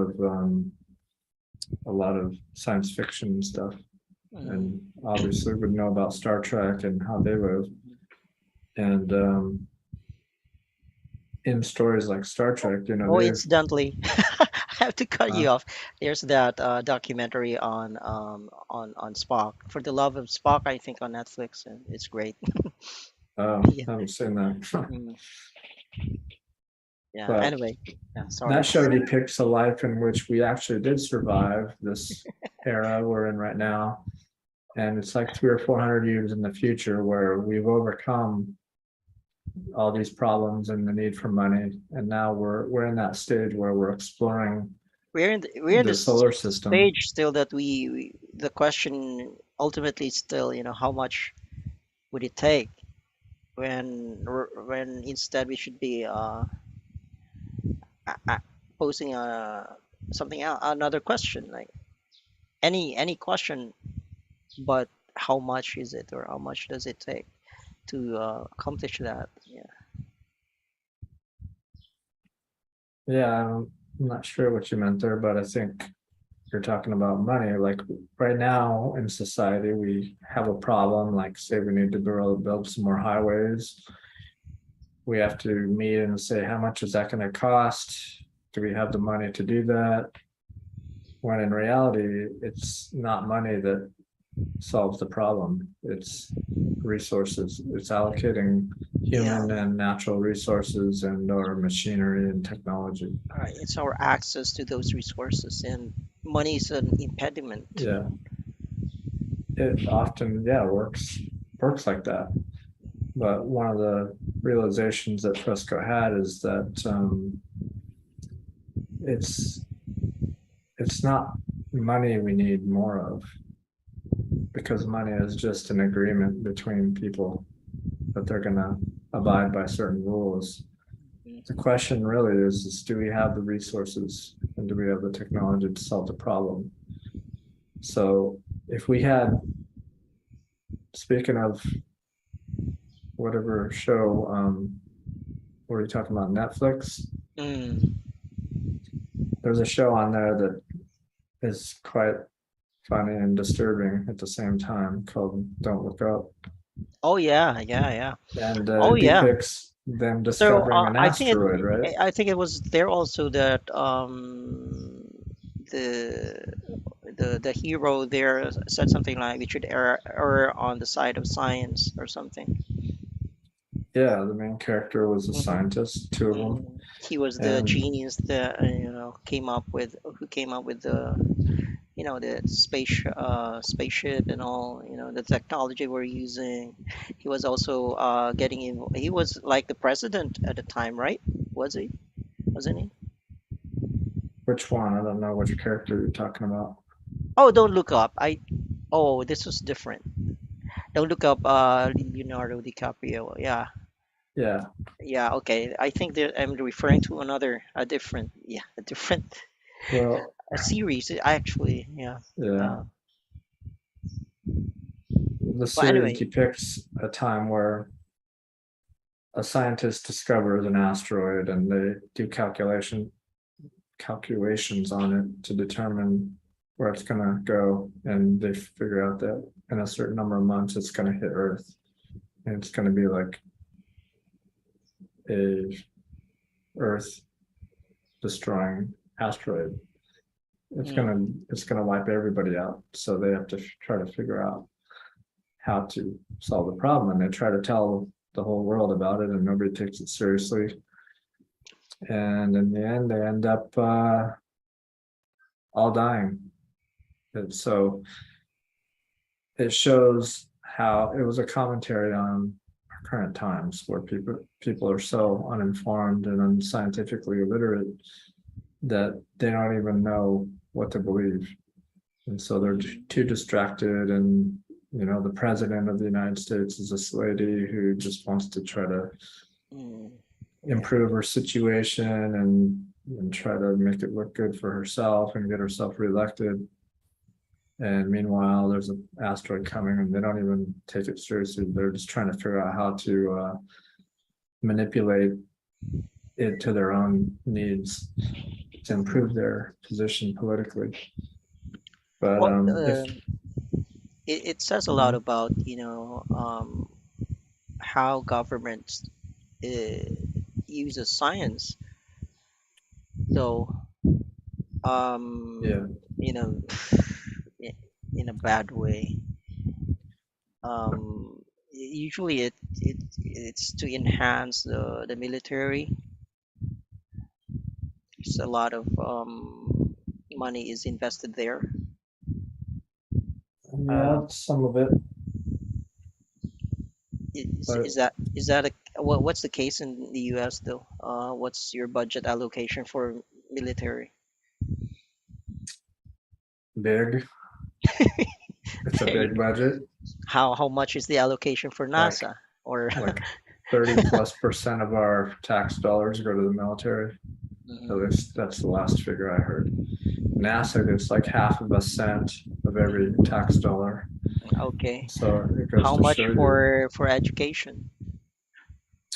um, slightly more than what NASA gets. I don't know how much exactly, but the government spends a pittance, a small amount on science. It's more about military. Yeah, but actually, what they're investing in is the science behind the militarization. That's a The big part of equipment, it. yeah, the technology and everything. I mean, could the militaries be Mhm. without the guns, the ammunitions, and everything, computers and what? It's all science, the math. Yeah, without science, we wouldn't have these technologies. We wouldn't have anything that we take for granted today, technology-wise, without science. And but what I was going to say about the asteroid incident was, it would take something like that, unfortunately, most likely for us as a species to come together and work together, Yeah. right? That seems to be the only Fresco time mentioned people. that too, right? Like, would it take like a that collision of an asteroid into with the Earth for us to really Mhm. unite? Yeah, it sure seems like the only thing that would bring people together is a common threat to everybody. And that's the way our value system is right now, and that's how our economic paradigm is. And if we didn't change that, then if this happened and we came together, we all worked together and solved the problem, and then as soon as it was over, we'd go right back to what we were doing before. As long as you don't change the underlying system, we would go right back to competing against each other and Yes, fighting for sadly, resources sadly. and border disputes. I mean, we have a border dispute going on right now. Fresco talked about that all the time. I think the Philippines is having one with China, though the way that this government is dealing with it is just, Yeah, letting China have what he wants, or something, because we cannot deal with it militarily. yeah. Uh, It's just it's a scary time. It's a precarious time because now we have war going on in Europe, and mm, we have the largest nuclear armed country in the world uh, mm, infringing on another country next door's border, mhm. and that So could Russia easily really spin out of number one control. these days? Yeah, they have the most nuclear bombs. And I think in terms of IT savvy, um, they're number one also. I don't know, but they definitely are accused of doing a lot of fishy things to other countries Mm, and doing cyber attacks in different mm, ways. But I mean, China is very there, advanced, it's the United there, States yeah. is very advanced, Japan is very advanced, the UK is advanced. There's a Well, lot of I think, European countries. I think it depends on who allocates the most money um, for somebody from anywhere who has that ability to hack and whatever. Yeah, I mean, information technology and internet security and cryptography and all those things are turning into military weapons. And they have been for some time because the world's connected through the internet, and people are highly affected by social media. So it's an easy way to cause problems to your enemy, and it's a weapon now. Like the internet is weaponized, and Mhm. it's becoming more and more of a tool. Mm. So Is it possible that Cambridge Analytica is still there under a different name? I suppose, Mm, yeah, see, so there's that to grapple with, to deal with, to contend with, in the sea of disinformation, not just theirs, but all the rest. yeah. Mm.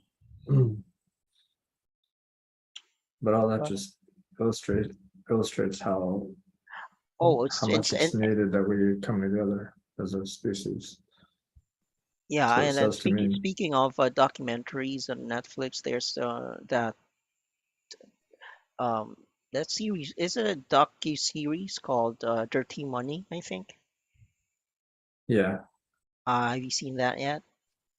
It's I good. have seen some of it. Yep. Some of it too. Yeah, I've seen, and well, it's interesting, and people should see that to for them to form a better grasp of things. You know.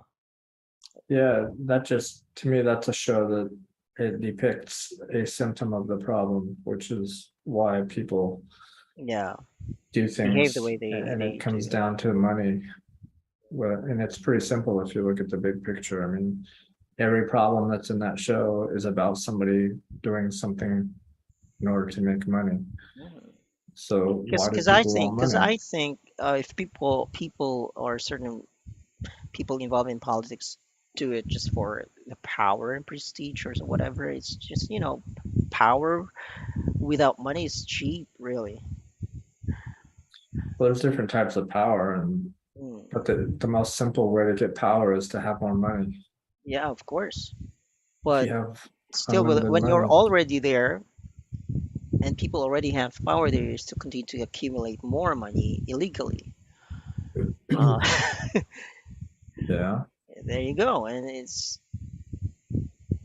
a loop for them, and the what drives them is just this accumulation of money so that they can have more freedom, more access, Hmm. more control, Yeah. and more security. Uh, well, Well, it's stupefying. they're doing that which they're rewarded to do. So how can you expect people to not do something that they're rewarded for doing?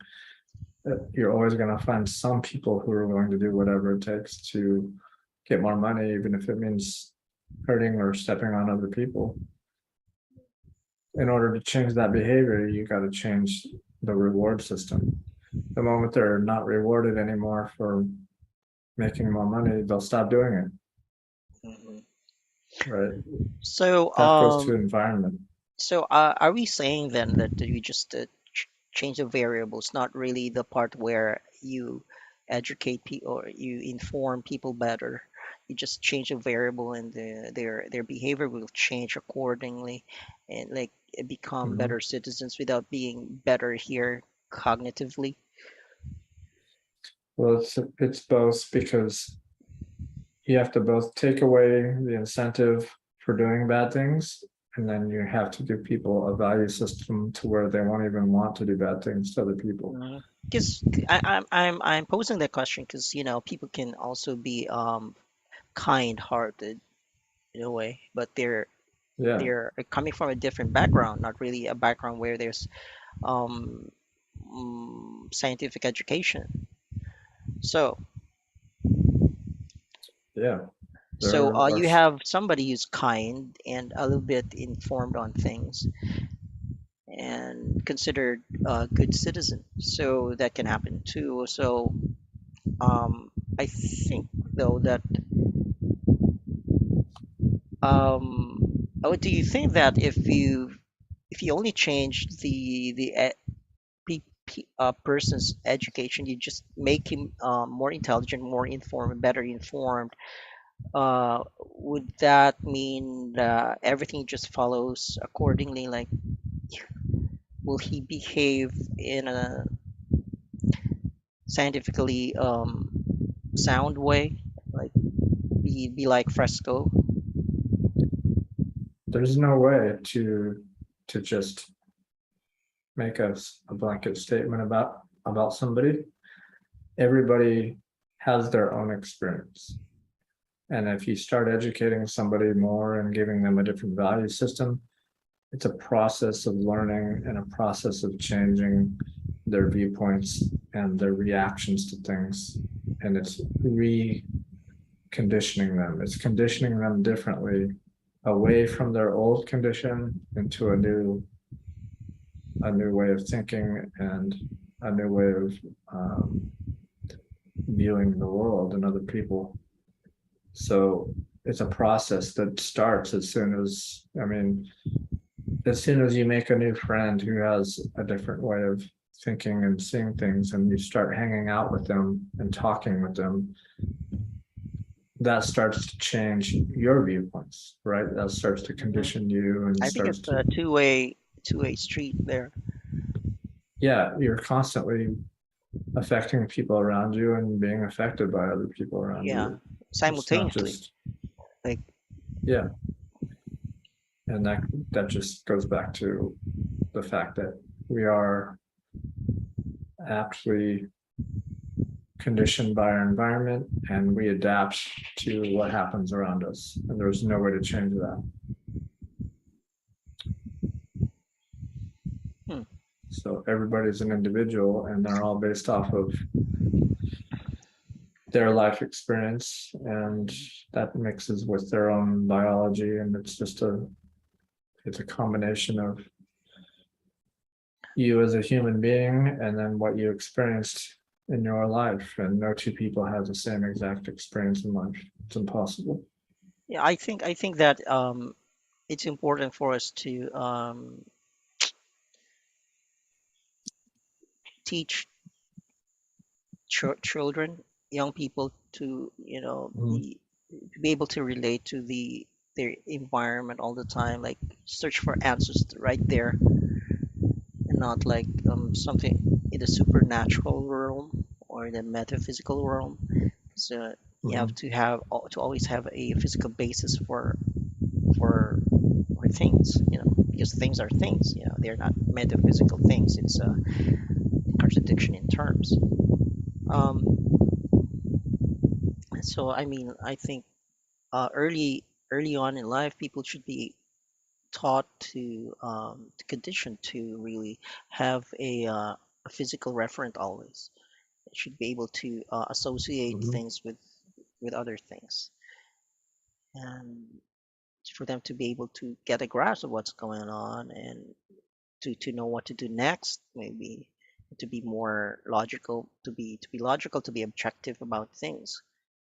um Yeah. you know because if you're just kind because of some metaphysical fear of judgment, that's it's not really good, I think. Yeah. I mean, people are born with the ability to empathize with other people, right? Mm. We have that as a species. Like we react to seeing someone else who's in pain, then we want to help them. If we see someone who's happy or smiling, it makes us smile or makes us just a little happier. So people don't do bad things to other people for no reason.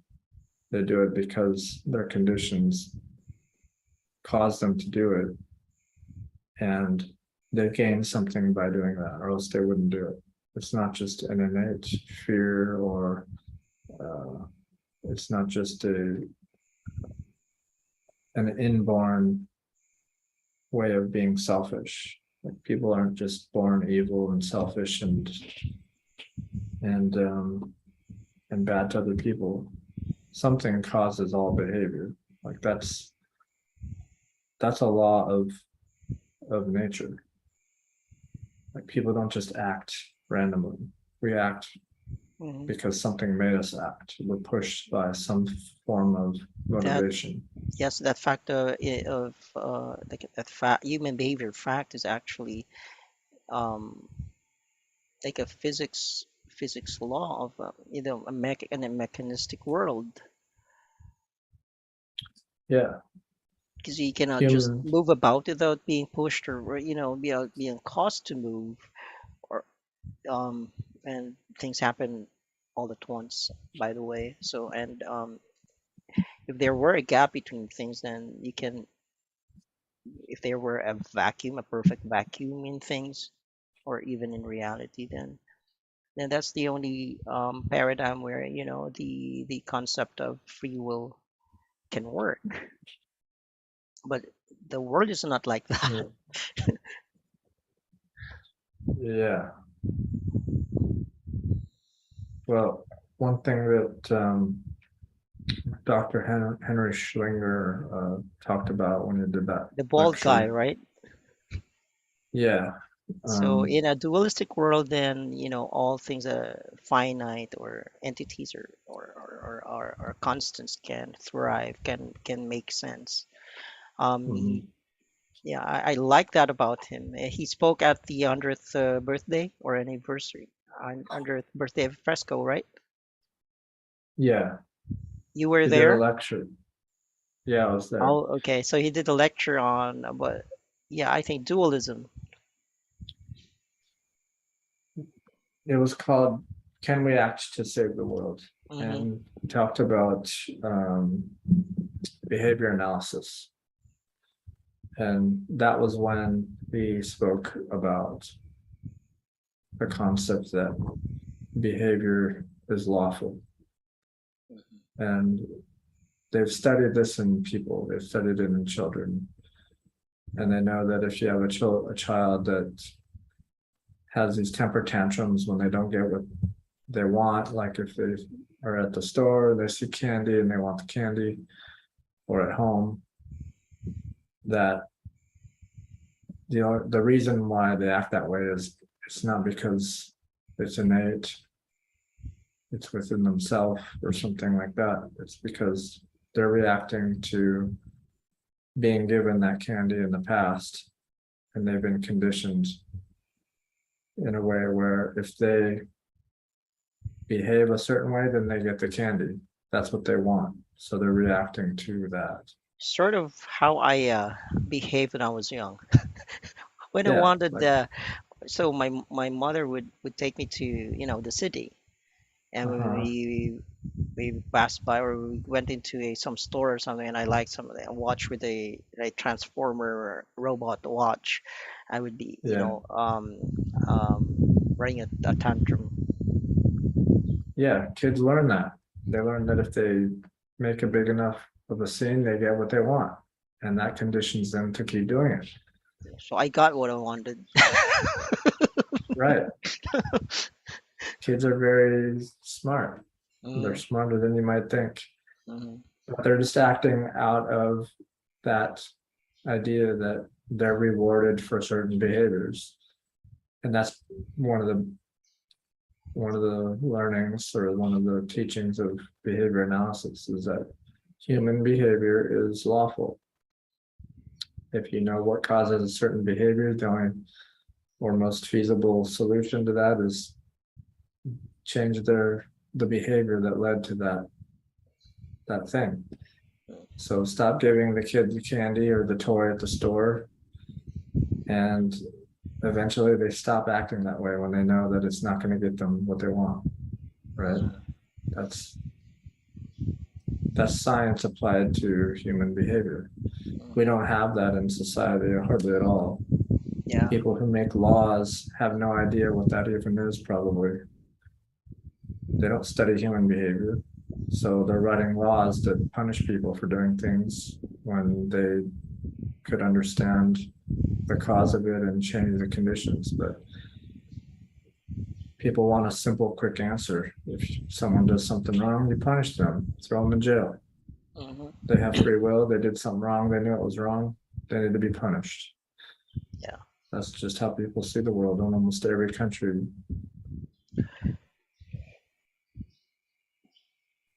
So anyway, And there's a I'm lot of other tired. things that Dr. Schlinger mentioned there that I really liked. But I need to view that video again, or maybe we should share that here sometime. Yeah, funny you say that because there it is right there in chat. There you go. Where did Yeah, that come from?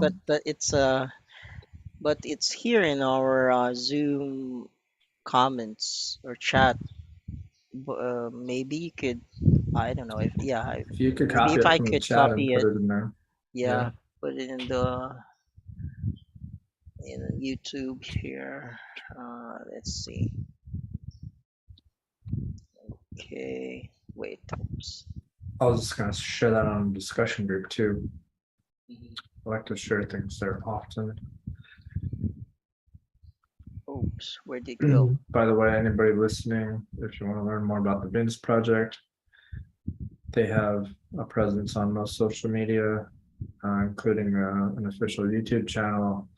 And I would suggest going to thevenusproject.com and reading the FAQ Mm, and other sources of education there. And you can even find a book based on this whole concept called The Best That Money Can't Buy. yeah, Great reading. Maybe Stephen can show you his copy. yeah. Here, it's right here. There's Wait. other learning material there as well. There's even a free ebook. If you don't have the funds to buy a book, you can download a free ebook. So this is my copy of the book. Uh, Pardon the I have a background going on here, yeah, but it's it's basically a bit see-through. see through. It Oh, looks like okay. a stencil. Let me fix that. Let me fix that here. This is a stencil of the book. If Like you it's a want to trace blueprint out the shape of of it the book. on a piece of paper. Mhm. Okay, there. Let's see. Da, da, da. Okay. How about now? Now there's a white background. White background, and here's the It'll book. probably show up there. Okay, now here's the book. There you go. There you go. Yep, Okay, that's the can book. you guys see me? That's probably the most thorough source of information about this in one place other than the website. Mhm. And in that book, he Yeah, there we talks go. about some of the history And of there society. are like colored photos here. Yeah, Uh, there's a lot of good drawings, digital drawings of his views on his what society could designs. look like, some of Mm. the buildings and structures that make more sense. Why do we why are we like particular in our semantics here when we say, it appears that, it seems to me that the future could look like this. Mhm. Why do we do that? Can we not really predict the future You can't really predict the future, but you can try to perceive what it might look like under based on what certain we know already? conditions. Yeah, based on what we know, if we made buildings and cities that made more sense in terms of Mhm, physics and engineering, this is what things might look like because they work better. And they've Like those are they some canals that you yeah. could dig with excavating machines. Um, And well, I need to say this. While the Venus project or the resource-based economy is still, like a theory, mhm. um all the I would, ideas that were put into this have already been studied and proven.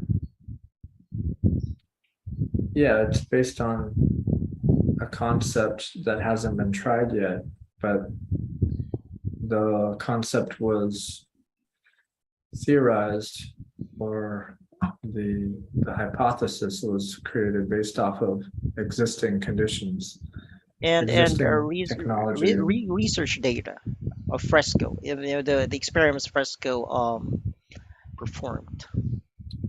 yeah, like he would say himself that he didn't come up with all this stuff. Everybody who was born, that they get to benefit from people who came before them, and so Yeah. so did he. And he's just interpreting what the world could look like if we used our intelligence and our engineering and our technology wisely and managed our resources intelligently. What could we do? What kind of a society could we have if we did that? And he didn't come up with the scientific method. He just recognized that the but scientific but method he is the best performed tool. experiments that only he performed, like the immaculate pig, was it? Yeah, the immaculate He, pig.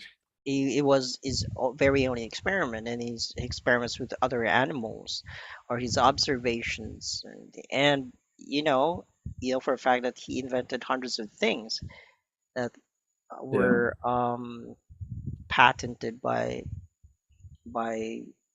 you know um, businesses or Yeah, he designed corporations. medical devices. He designed things for the aircraft industry. Mhm. He drew thousands of diagrams and drawings. He came up with hundreds and hundreds of handmade models of architecture. He was very much a A Renaissance man, multidisciplinary and, yeah, a Renaissance man. Renaissance man. Um, well, I forgot what to say now. So yeah, he was a scientist and everything else, Yeah, and he based his he really used the methods of science in designing what an RBE city or society would be logically would logically appear, or it would be logically designed, like you might say that he's kind of so fond of circles and all that, but or the dome shaped structures that he designed, they're all based on on scientific facts of the aerodynamics and Yeah, just understandings of engineering, you stability know. of these spherical structures in nature, although they are no perfectly spherical structures in actual life, but in theory it's really Yeah, he it drew on nature drew from nature, greatly. the human anatomy and all that. Yeah, like our heads are dome shaped for a reason. They're not Yeah. square. Yeah, but people say, "Ah, I don't want to live in a dome," but you've been living in your head in a dome. Yep, There's, your brain's been in a dome your whole life. mm, Uh, but see, you've been conditioned to think that a house is a square thing, not a dome shaped thing. mhm, And so what he realized is that if you look at buildings and you want a building that's strong, that lasts, that's safe, that can withstand natural disasters, you don't build a square thing made out of wood, you build a dome shaped thing made out of concrete. although of course I've seen like really great architectural works of art. Like there's one series there on Netflix. Mhm.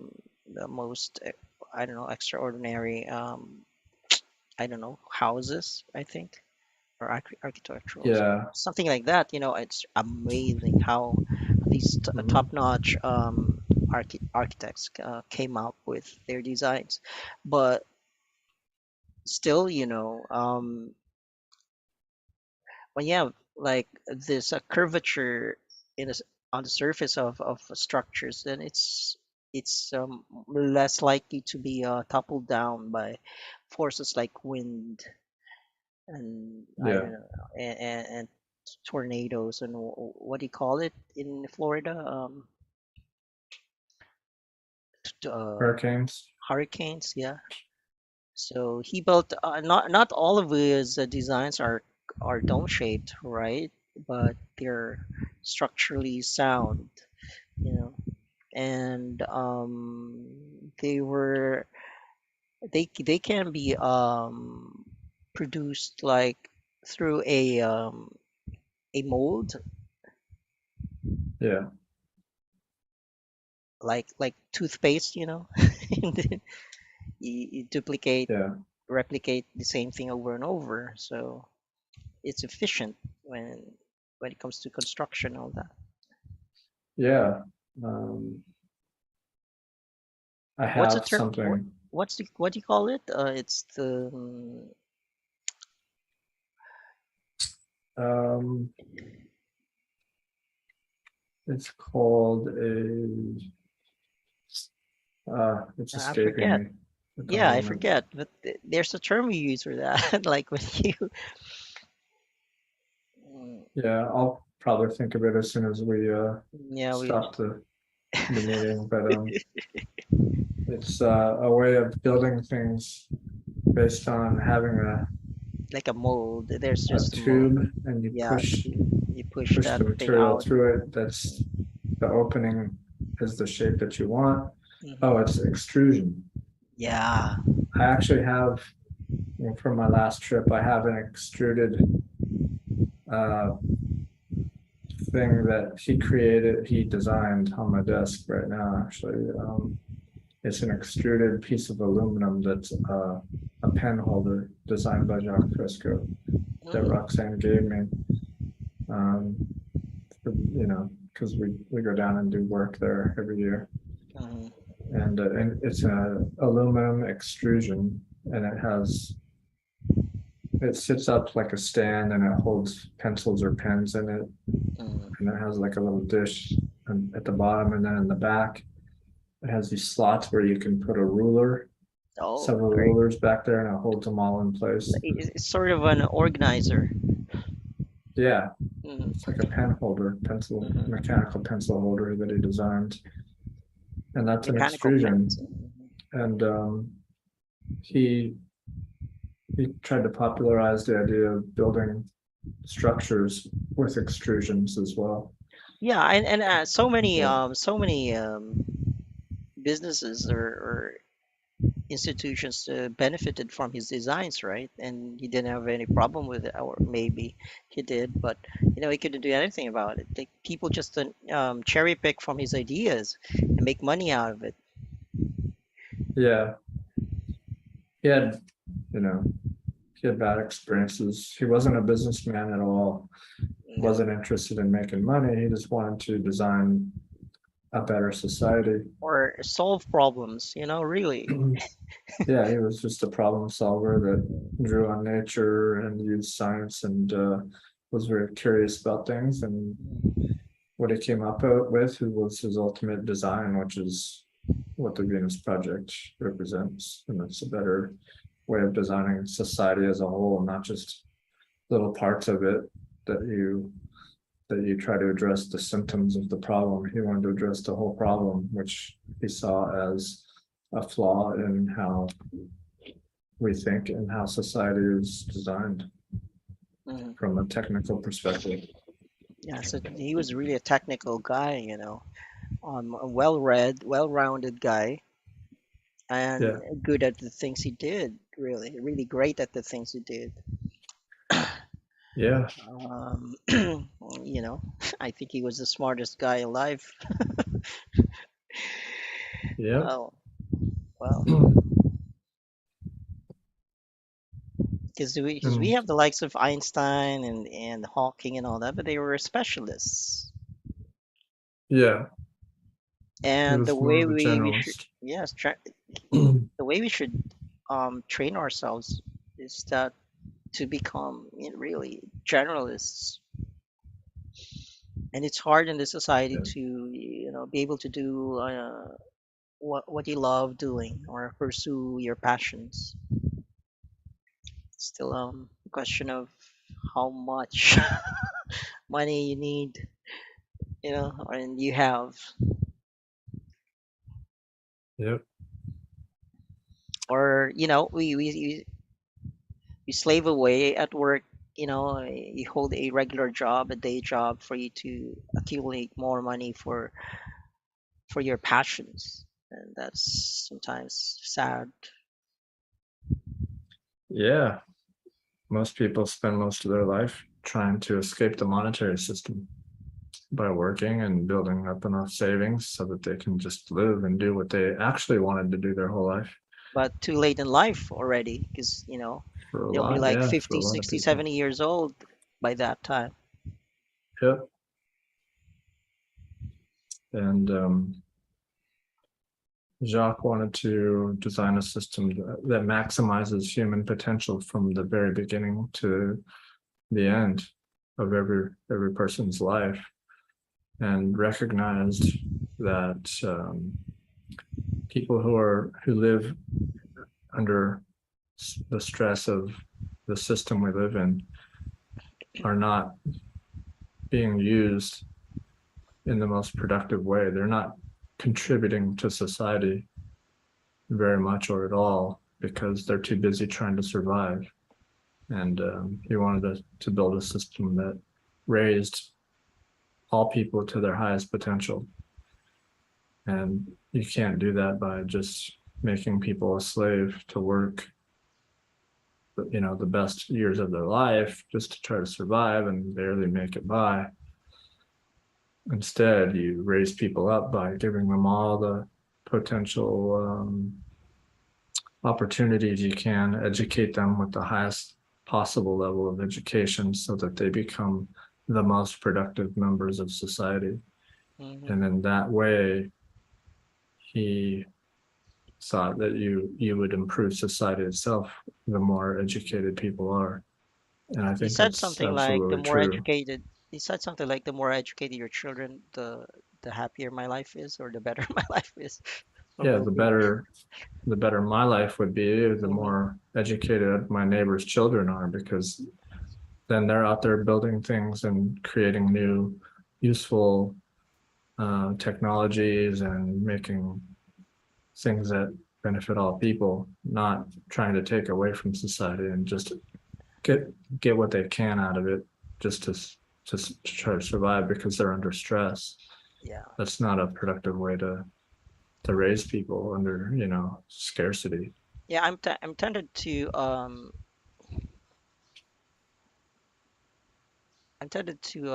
pose this question of what comprises intelligence, but that's a whole other whole new discussion that would take many hours, and we're nearing 12 p.m. or 12 a.m. in your Yeah, case. yeah. Why don't we cap off the show or the live stream now with a quote from the book and Okay. pick up where Let's see. Why don't you pick a number?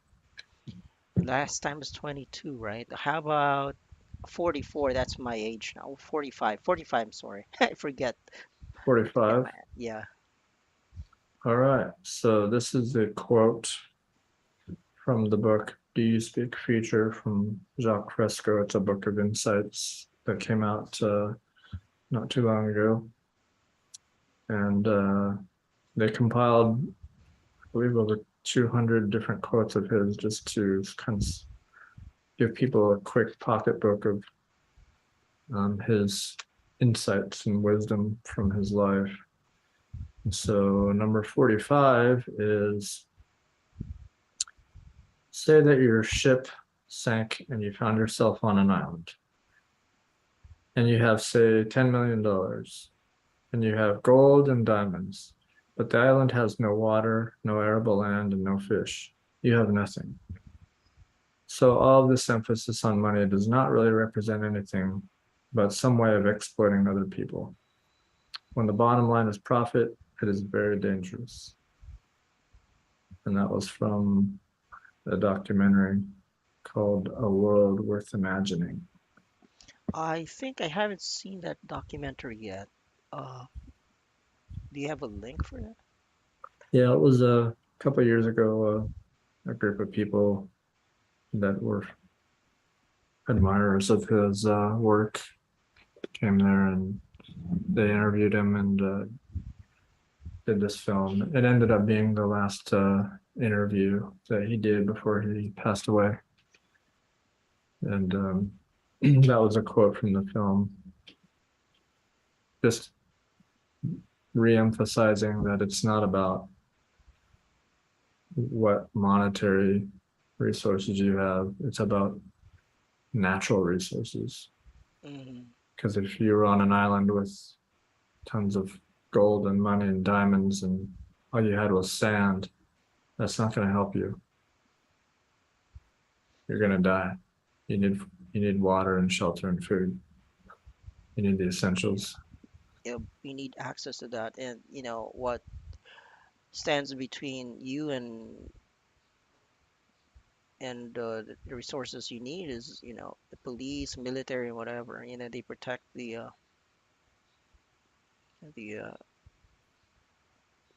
properties of people in power, people who have money, or even the ordinary people's properties. When I don't know, we could just it's hard to make people understand that we just have to share things, and I'm having difficulty trying to make people see that from a scientific perspective. Um, Yeah. but someday soon, and like maybe when we have many others on board here, we're gonna do that mental exercise I was telling you about, or do the Mm. actual thing, maybe like 'cause it's it should answer all questions if you are coming from that standpoint. Yeah. um, mhm. Well, anyway, well, thank you so much for making it here today All with your right. new machine, your mini Mac. Yeah. Yeah. Uh, Thanks for doing the I, stream. I I'm, hope it sounded good. yeah, I was, I was at a loss, initially because this is the first time we're doing this on YouTube, and on the downside, we're losing people who could just, join us from the FB comment section. But when, Mm. I think when more people know of this a YouTube live stream, then maybe they can also leave some comments here as they as Yeah. we go, and or actually join us in the actual live stream. So Yeah. yeah, I guess I'll see you next Wednesday, or if you can make it tonight, I mean later, like in 12 hours or so. Again, I'm gonna do this here again tonight. Um, That would be around noon, my time no, tomorrow. that's 9:30 p.m. my time, 9:30 a.m. your time. Oh, earlier than that. Yeah, I don't know if I'll be up that early, but if I am, I'll try to drop in. Okay, all right then. Okay, as we always say here, live, let live. No, no, no, no. That's wrong. Live Live long and and let live. prosper. Yeah. Live long and prosper. Have a nice Have life, a nice and life. we And extension you extension all. you all. And yeah, see you once again. All right. Thanks for doing the See, stream. yeah, no Talk to you guys problem. later. Okay, bye for Bye. now.